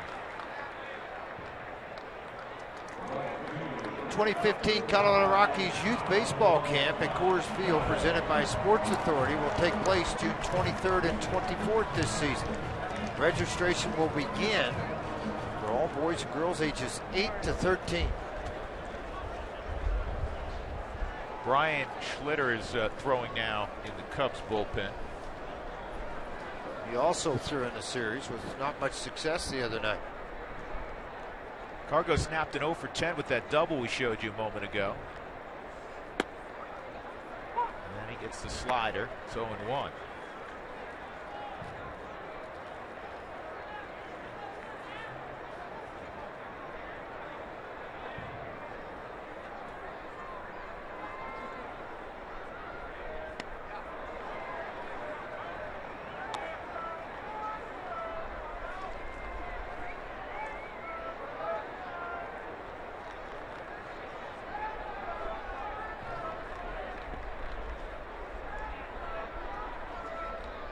Two slider count.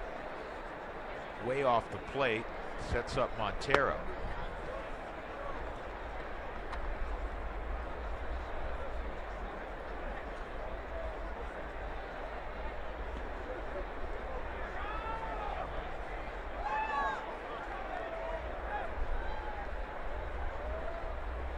Whoa. You see Coke's reaction. He didn't want it that close.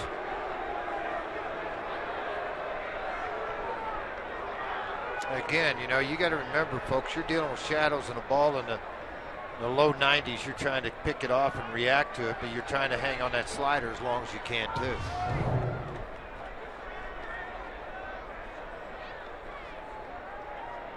A 94-mile-an-hour Yeah, fastball through the shadows, as you said, George. That's no fun. They wanted an elevated fastball. Not sure what everyone's clapping about. Just one section. 2-2.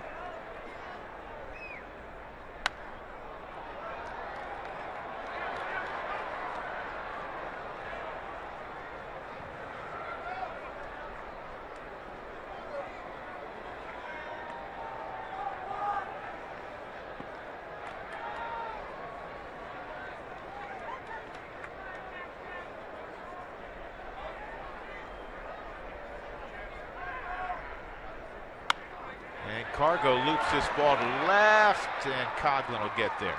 2 outs. That'll bring up Arenado. Nolan with a 5-game hitting streak on the line. He's lined out to right, grounded to short, and then hit a ball toward the wall in center field.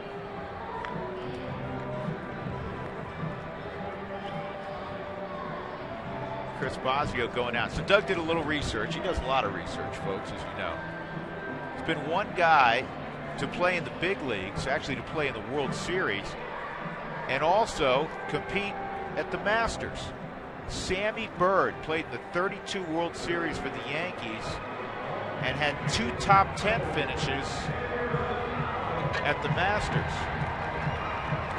And actually, Dougie wants to credit Spilly for that. Ryan Spilborghs knew that. Must have been a Santa Barbara guy. Why do you say that? Because Spilly's an expert on all things Santa Barbara. Mickelson's played great today, but Spieth ran and hit, and he's 19 under. 21-year-old Texan. There's Nolan. Takes a strike. Man, I'm sure the conversation, all right, you going to pitch to him. Everything stays down and away with some sink on it. Don't give anything flat in the middle of the plate. A 2-run deficit. And yeah, they had the right-hander, Schlitter, warming up down in their bullpen, but you have a left-hander right behind Nolan.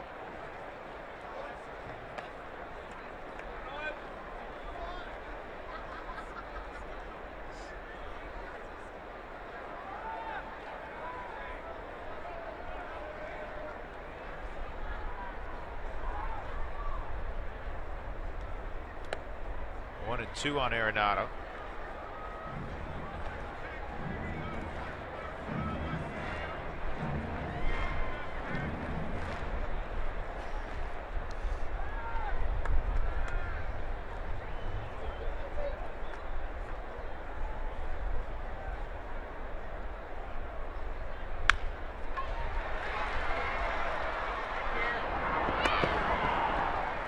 So the Rockies go in order. That's been a rarity this year. We'll go to the 8th inning. Colorado 5 and the Cubs 3.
After this game, we'll head to San Francisco. Let's give you a quick preview of that series at AT&T Park. The Giants losing in San Diego today. They came into action 3-3. They've got injury problems galore. Matt Cain is on the DL. You know about Hunter Pence in spring training getting hurt.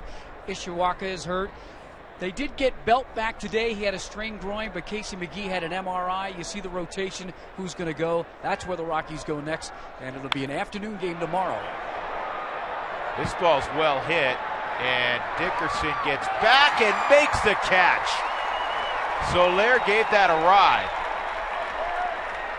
and Dickerson tracked it down. Ottavino gets the right-handed bat. Let's see if Walt, with Coghlan coming up, comes out and brings in Boone Logan.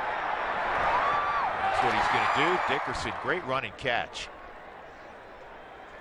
Really just outrun everything here, and Ottavino was the one thinking, man, this ball's out of the ballpark. He's just giving a long look on this, and then the catch by Corey Dickerson. Ottavino disturbed that he left the pitch up in the zone for him to take a swing like this, but Ottavino gives you an inning and a third with a couple of strikeouts. Boone Logan will be next with one out in the 8th. The Rockies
Cast. Dexter Fowler's 1 for 4 from the Cubs' perspective. The Rockies got a 3-run triple early in the second inning with 2 outs from DJ LeMahieu, the big blow in the ball game. Dickerson's hitting all 6 ball games. 1 out, nobody on. Chris Coghlan's been called back, and Matt Caesar kind of works in tandem in the early going in left field. Righty-lefty tandem will face Boone Logan. 3rd appearance for Boone. He's done an excellent job. Couple innings work so far. A hold on the year. He's going to get right, Castro, and then I think you may actually see Joe Madden might go to his bench. He's got 2 right-handed hitting catchers.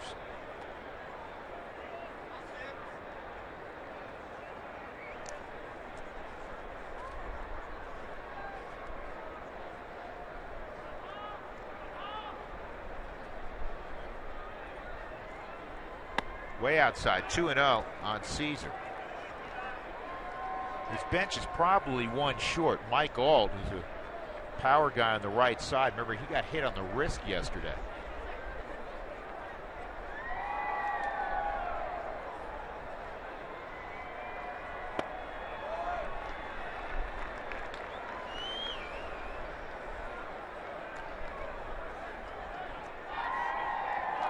Three and nothing.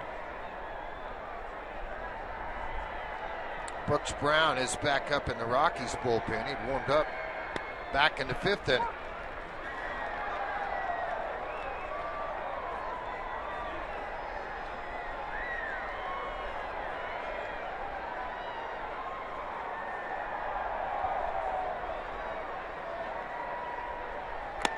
Three and two.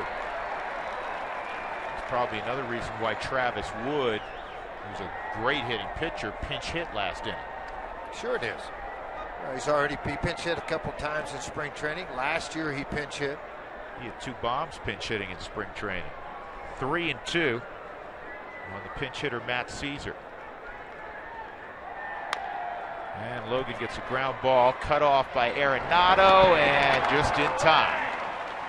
Pretty good communication there. Descalso had to peel off. I don't think Dos Calso's going to have be able to get him because his momentum's going towards the third base dugout. He's having to cut across the infield to get over here to get it, and he just backed off when Nolan came and got it. Kind of the rule of thumb, third baseman can get it, he's going to take it. Albuquerque is on top of Reno 10-9. Typical PCL game, huh? Yeah, Chris Russo started that ball game. He went 5 innings, 6 runs. Rex Brothers, unfortunately, has come on to pitch in the 8th inning. He's given up a hit, a run on 3 walks and a strikeout over that 1 inning of work. Still hope trying he to figures find it. Yeah, hope he figures it out. 2 outs, Castro 0 for 3. Barnes hit a home run. Paulson has hit a home run.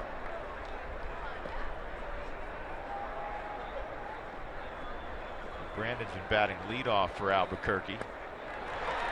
0-2. Tell you the way this sets up, and you can go to the bench. Probably give Hawkins a clean inning, but if you wanted to, Walt could mix and match Miguel Montero due to lead off next inning if Logan can get Castro. Did he go? Nope.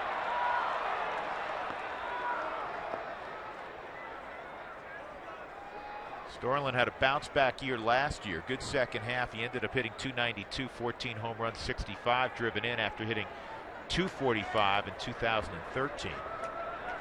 21 less ribbies and 4 less home runs. Elbow feeling much better. He battled it all year last year, did Boone. And that's going to be a tough chance. Well done by Morneau. He had to get there in time to swipe tag Castro. So it turns into a 1-2-3 inning. Ottavino got the first man, Logan the next 2. We go to the bottom of the 8th. The Rockies continue to lead Chicago 5-3 at Coors Field.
Bottom of the 8th inning, Justin Morneau is going to lead things off. Let's take a look at our CenturyLink link to what's next. Rockies, after the ball game, heading to Northern California. Eddie Butler, Chris Heston on Monday afternoon. Note the start time. 2, we're on the air in the Mountain Time Zone. It is opening day, home opening day for San Francisco. Christian Bergman will go on Tuesday. Tim Hudson, Tyler Matzik on Wednesday against Tim Lincecum, the 2-time Cy Young Award winner. Phil Koch stays on to face the batting champion. And Morneau takes a strike on the outside corner. Justin today, 1 for 3, a single back in the 3rd. Rockies a hit away from producing double digits for the 6th consecutive game to begin the 2015 season.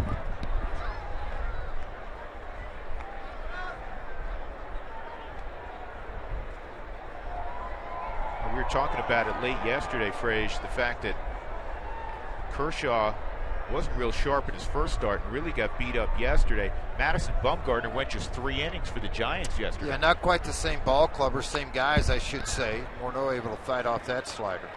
Do you buy into, I mean, Madison Bumgarner's as big and strong a guy as you'll see on the Hill. Do you buy into, well, he's going to be affected by the 270 innings he threw last year? Yeah. With the postseason? Sure I do. I mean, you look back at the Phillies when they won, Cole Hamel threw to 288 innings, couldn't hardly come out the next year. You know, you just, these guys that have to throw, oh man, it's a foot race. But it ends up being, you know, your body's just not tuned to that. They don't train for that anymore. I watched some of the hits last night off of Kershaw. I watched some of them off Bumgarner. Good pitches, behind in counts. I mean, it wasn't their day. Bumgarner had a horrible spring with his first 4 starts, and then pretty good the last 2. So it's, you know, it's one of those deals. They are who they are because of that, and I think they're those people that they'll figure out a way to straighten it out. They usually do. Corey Dickerson, a single and a run scored in the 2nd, so he is hitting all 6 ball games this year. Boy, that looked like one of those 2-strike emergency hacks. Telling you, those shadows are nasty right now.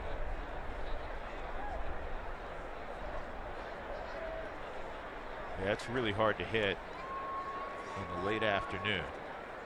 With Troy Hawkins doing his thing down in the bullpen, it'll be 6, 7, and 8. You may see a couple of pinch hitters in that sequence for Chicago. That is a fair ball, shot down the left field line. The Rockies' 10th hit, and for Dickerson, he'll have a double here in the 8th with 1 out.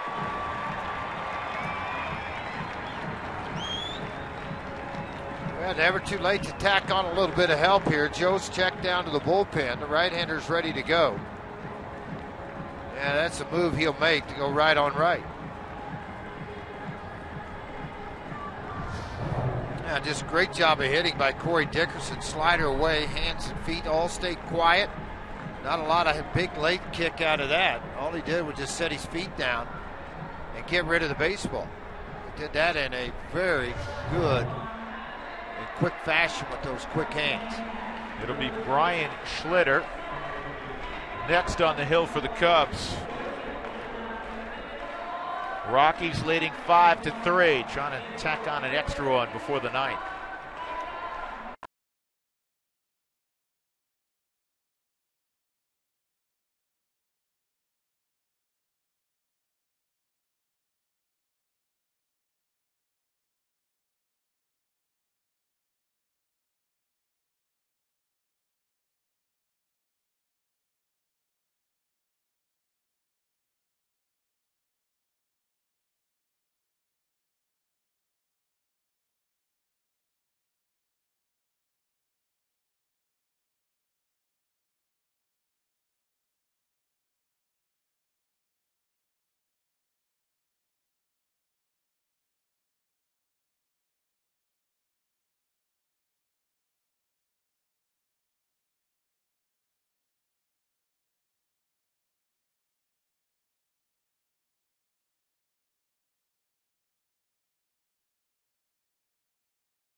for Dream House Raffle. Your opportunity to win a $2.5 million Dream House or $2 million in cash. You can also help out a great cause in the process. Visit milehighraffle.com for more information.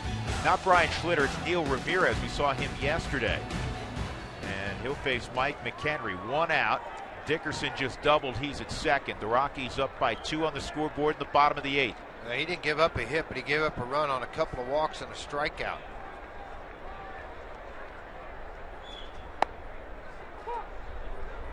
Yeah, pretty good arm. It'll be 92, 95 mile an hour fastball with a slider.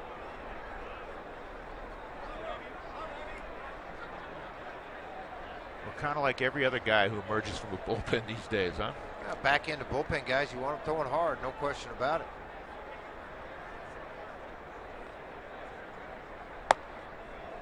And that's a strike as well, 0-2. McHenry a single and a run scored in the second, a strikeout, and he fouled out to first.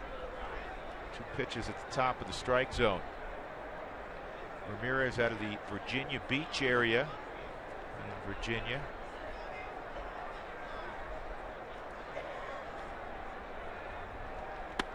And he locks up McHenry with a slider. 2 outs. That'll bring up Descalso. Who Wants Tacos? Fans follow @RootSports_RM on Twitter to receive alerts for the Rockies taco special when the Rockies score 7 or more runs. Descalso, an infield hit in 3 opportunities.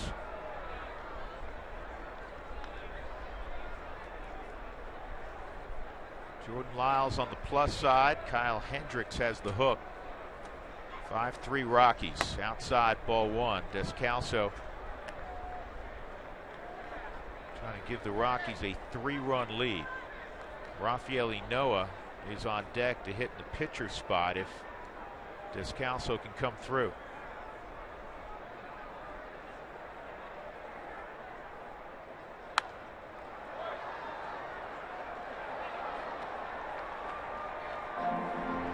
They made an official scoring change.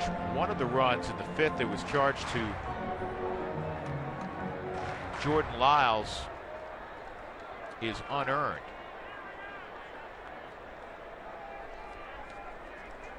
So Jordan goes 6 innings, allows 3 runs, 2 earned.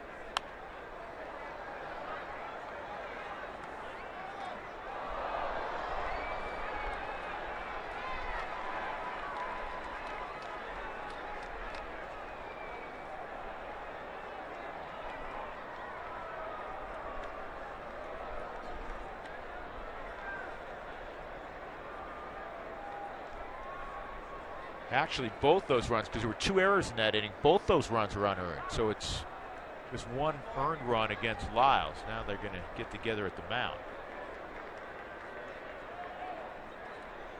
I'm sure Jordan will say, and we'll hear from him in the Toyota, during the Toyota postgame show, George, I'm sure he'll say, I wasn't real sharp. But the true measure of a pitcher, how do you pitch when you don't have your great material or your great command? I mean, you go out and you make pitches to get through innings, and that's exactly what he did. He went 6 innings in the ball game through nearly 100 pitches. There'll be other days he'll have great stuff, and you walk out of there shaking your head, going, why'd I get whacked around today? Outside, kicks away, and moving up 90 feet, Dickerson. Tell you what, that thing almost went in the dugout. Miguel Montero had to chase it all the way to the top step in the middle stairwell of the dugout. Must have hit his shin protector, yeah? Did, hit his shin guard. He wasn't able to slide out and block the baseball with the runner out at second base, and it just shot towards the dugout in a hurry.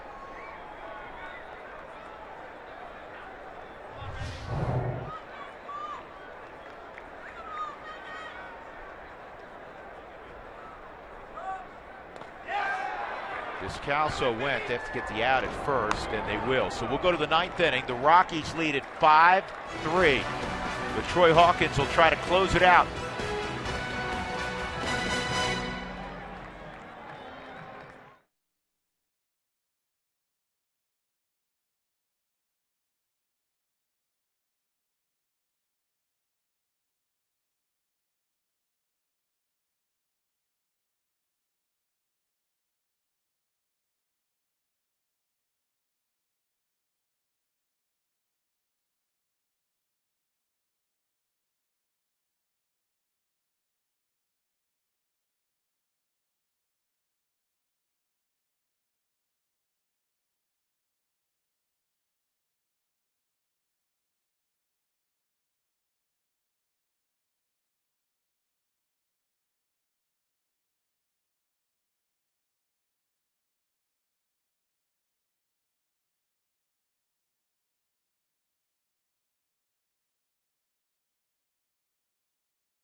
On Root Sports is brought to you by Southwest Airlines. Book your low fare now at southwest.com.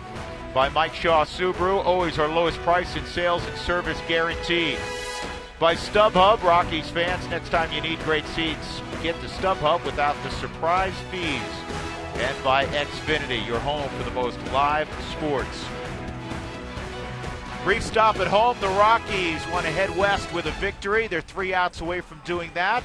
The Toyota postgame show will be next. Here is Jenny, Spilly, Corey. Jenny. All right, Drew, thanks so much on a Masters Sunday. We thought we'd Masters theme our topicals. I say give him the green jacket. DJ LeMahieu, a 3 RBI triple. That's the difference in the game right now. It'll be tough to give him the green jacket when you're wearing it. Oh, I see what you did there.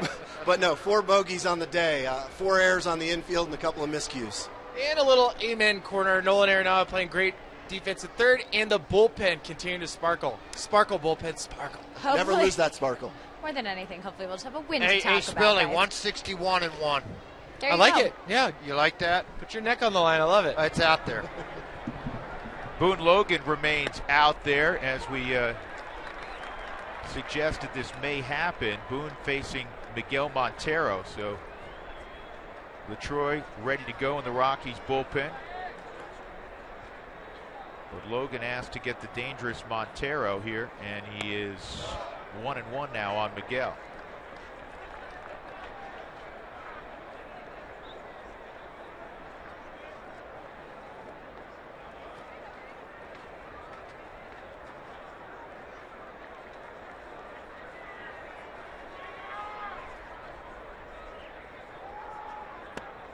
Way inside, 2-1. Not a lot of history between these two. Montero just 0 for 1 with a strikeout.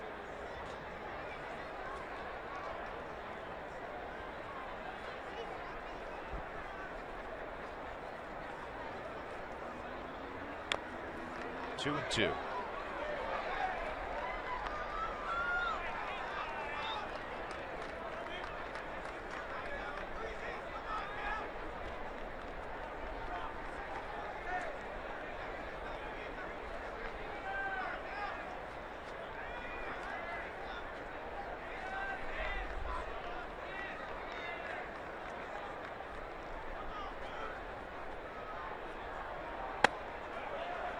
Three and two.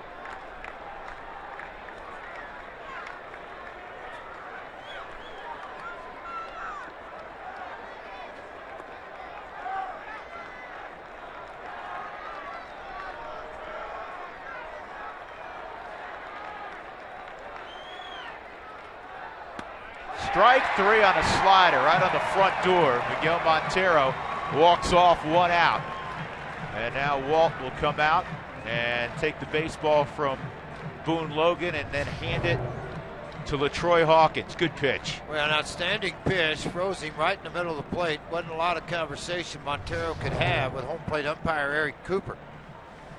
Walt has managed this bullpen pretty well today. When you have Ottavino go an inning and a third, now you ask Logan to go an inning, and he has nothing to show for it but a strikeout. And then you're going to hand it over to Hawk to get the final 2 outs of this ball game.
Troy Hawkins ready to go.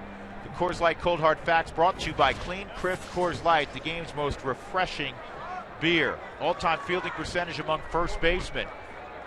Casey Kochman won. Todd Helton's fourth. Justin Morneau kind of tied with Todd and Doug Mankiewicz. The guy who's got his jersey retired. Alcantara up.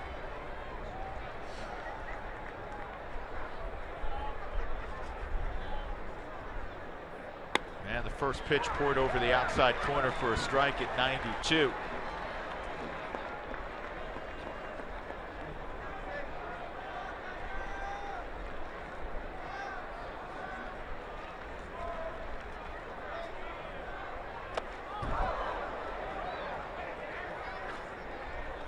Ball and a strike.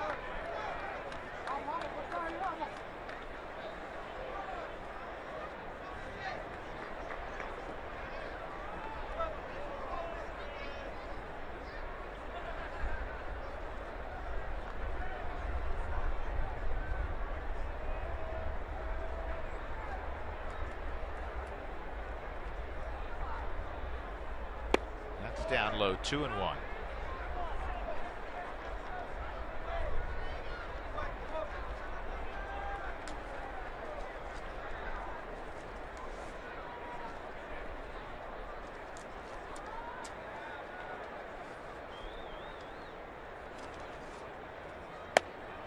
Three and one.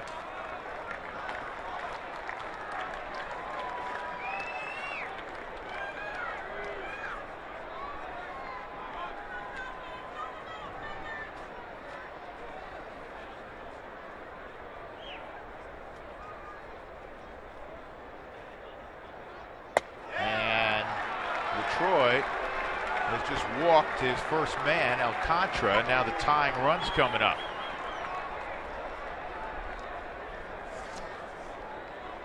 They're going to send Mike Alt. He's available, evidently. He got hit on the right wrist yesterday and had to leave the ball game. Dangerous bat.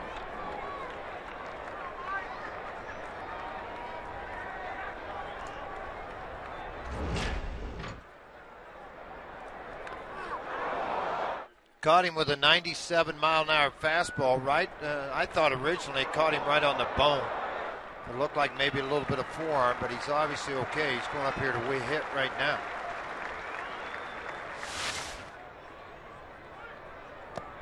This kicks away, and now Alcantara moves up 90 feet. And double play is no longer a possibility.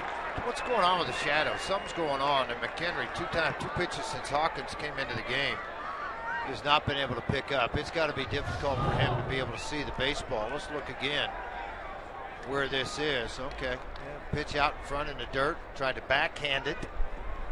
You don't expect that fastball to be breaking ball in the dirt. You don't expect the guy who's got normally great command to throw a 58-foot fastball. Here's the 1-0. That's in there.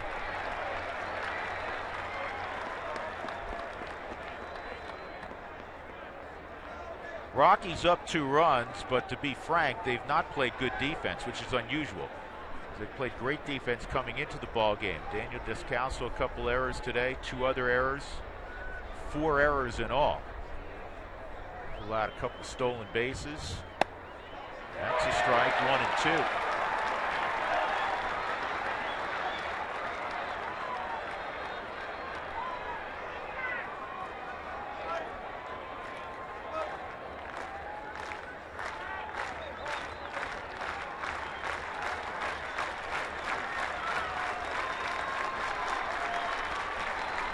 Hard slider here, outer half of the plate. Stay out of the middle. Stay out of the inside part of home plate. 1-2, a little high. 2 and 2. A little more umph behind that fastball at 95. Wellington Castillo will pinch hit for Johnny Herrera.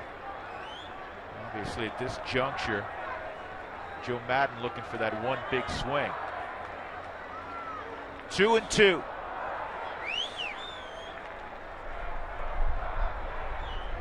Got him. 2 outs in the 9th.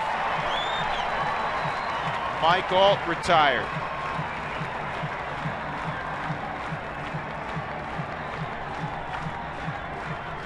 stayed off fastballs throughout the at-bat. Felt like this last pitch, try to get the ball by him, get it up.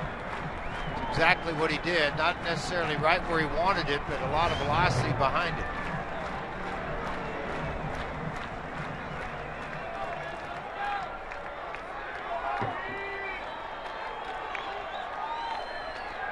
Castillo started behind the plate on Friday against the left-hander Tyler Matzik.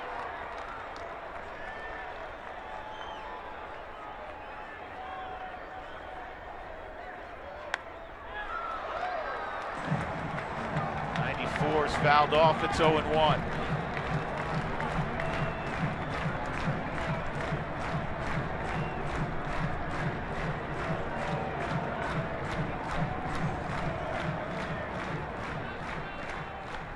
Absolutely stick around for the Toyota postgame show after the final out. Rockies 2 strikes away. Heading to San Francisco next. The Giants in San Diego losing in the 8th inning 6-4 to the Padres. Here's the 0-1. 1-1. Dodgers in the 9th inning leading Arizona in Phoenix 7-zip.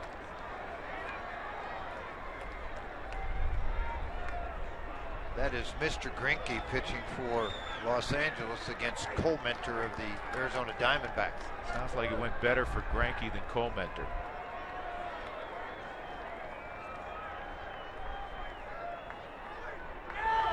One, and that's a base hit. It's going to make it a 1-run game. Now let's see if Madden has anybody to run for Castillo. Got Fowler coming up in a 1-run game.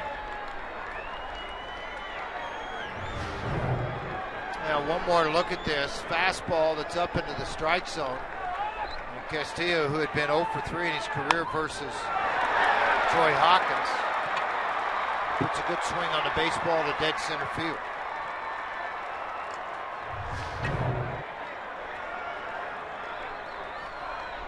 Dexter 1 for 4.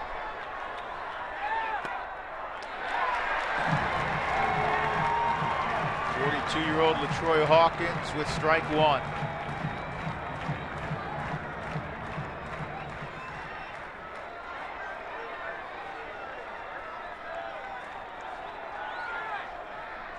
It's an ideal situation, as George has talked about, for a pitcher. He's in the sun and the hitter's in the shadows. Really hard to pick up the baseball, the seams, any kind of spin. Castillo just delivered a base hit. Here's the 0-1.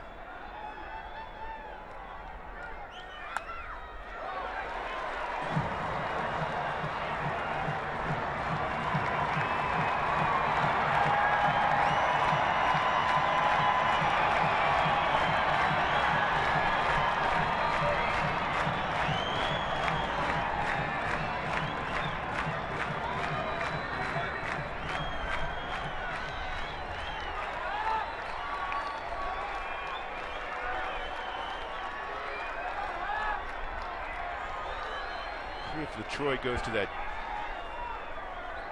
Yeah, Dexter's always been pretty susceptible to the back foot slider here, particularly in counts. You can see McHenry touching the umpire. We're coming in. 0-2. This ball's clubbed deep right field. It's gone.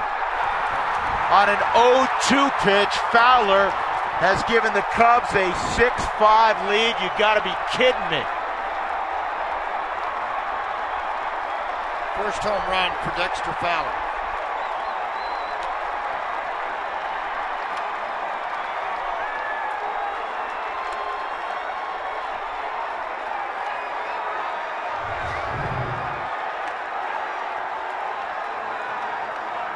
Sure, slider or fastball, whatever it was, it ran right back over the middle of the plate, belt high, and Dexter able to turn and put everything on it. He's hit enough of them in that area at Coors Field. He knew it was gone off of the bat, and so did Carlos Gonzalez. Yeah, hardest part of a game is getting those final threes, in this instance, final 2. And then to face those other 24 teammates to battle all the way to that 9th inning to try to get you that win.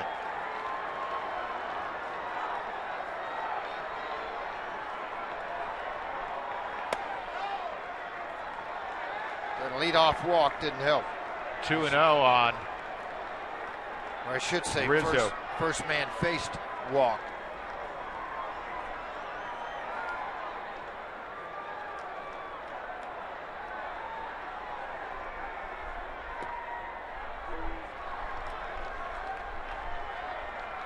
Well, Troy struggled. He blew a save that the Rockies were able to come back and win in Milwaukee in 10 innings on the home run by Rosario.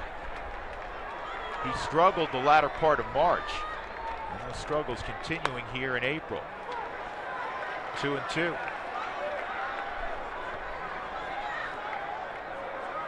The Rockies in the bottom of the ninth will have the pitcher's spot, DJ LeMahieu and then Charlie Blackmon. 0-2 pitch. Fowler hits into the second deck. Rizzo's gone. Rockies blow a 2-run lead in the ninth. 6-5 Chicago.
He's coming up in the bottom half of the inning. Coming up after the game, it's our second edition of Rockies Weekly.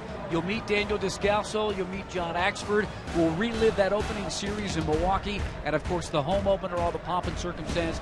That'll happen right after the postgame, after this game. But we've got more game to go. Let's go back upstairs to Drew and George, guys.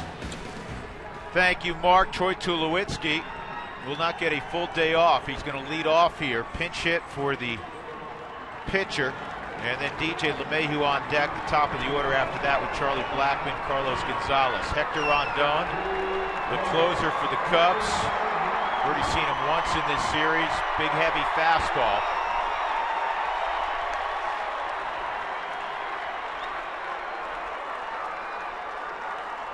And Rondon's been on a pretty good roll since the latter part of last year, saving games. 16 of 16. Last night, not a save opportunity. Gave up a leadoff double, then 2 ground balls and a strikeout. Second half last year, he allowed 2 earned runs in 29 innings.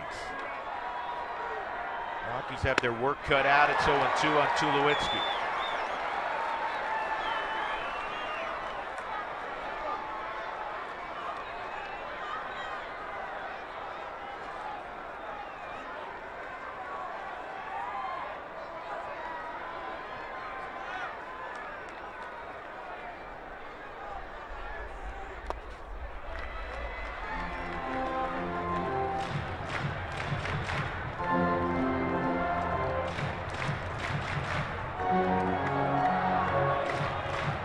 The last run that Hector Rondon has allowed was August 8th.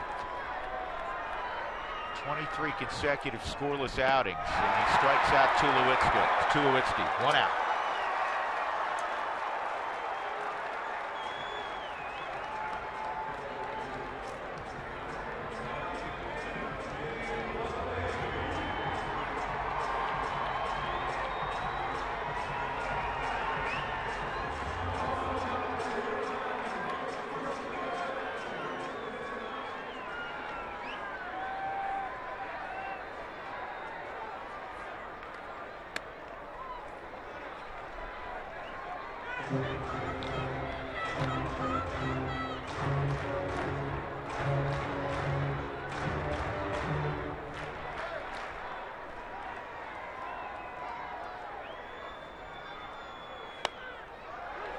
Ball and a strike on DJ. LeMahieu tripled in 3 runs back in the 2nd inning.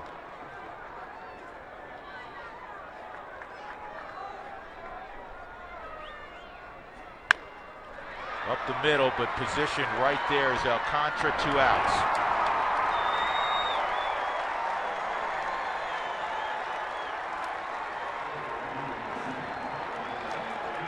Blackman will try to keep it alive for Cargo.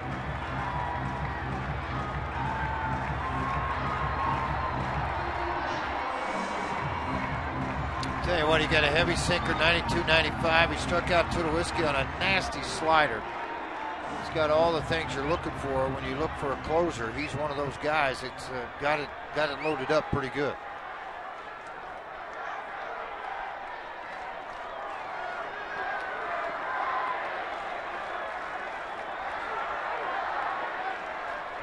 Blackman lines one down the left field line. This will get him to scoring position. It'll be a 2-out double for Blackman, and Cargo will come up. Charlie with a double last night against Rondon to lead start off the 9th inning. Comes up with another one here. 3-hit day for Charlie Blackman. Now, welcome 3-hit day for Charlie. That average now at 250 after the base hit, sliced down the left field line, out of the reach of Alt as it continues into that corner. Then everything takes off. The Rockies 3 for 10 in this ball game with runners in scoring position. Carlos Gonzalez taking a look at Rondon, the closer. He's 0 for 2 in his career.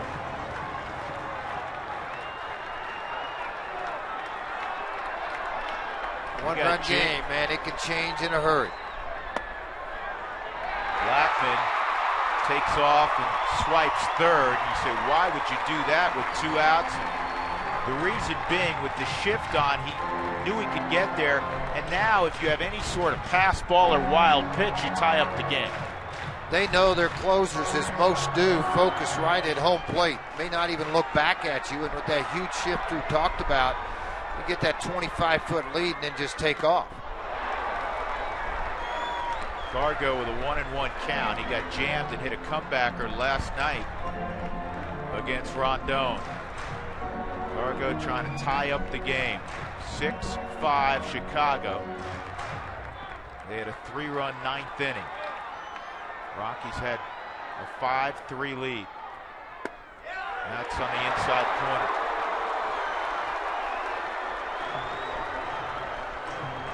Cubs now reposition Starlin Castro. He was kind of halfway between third and short. Now he's in a shortstop spot. Now he's coming back the other direction again. Well, you have to. What if he lays a bunt down with 2 strikes? Yeah. I mean, you kidding me? You can't do that. I know there's 2 strikes out there, but if he just pushes something up that third baseline, he's got to beat out by 1.5 miles, and this guy's pumping fastballs. He hadn't thrown him 1 slider except to the right-handed hitting Tulowitzki. 2-2. In the air to shallow center. Alcantara calls for it. He makes the catch. And the Rockies suffer a tragic loss. 5-3 lead in the 9th. They had 2 outs. They had an 0-2 count on Dexter Fowler, the erstwhile Rocky, and he burns them with a second deck 2-run home run. And the Cubs steal a game and a series from the Rockies. This is the first real painful loss of the year. Our Jimmy John's delivery of the game, provided by a former Rocky favorite. He hits his first Chicago Cubs home run on an 0-2 pitch against the Troy Hawkins. No doubt. That leads the Cubs to a 6-5 victory. This is really tough to swallow, George, very quickly for the Rockies because they had the lead late, and they had the lead despite not playing very good defense. Well, there's today. no question, yeah. I mean, you know, you're thinking you're going to go out here and you got the lead. All you got to do is get 2 outs to end the ball game. Doesn't happen. 6-5 the final. The Cubs have defeated the Rockies. To center field we go, and Jenny Cavnar. Jenny? All right, Drew and George, thanks so much. The Rockies lose their first series.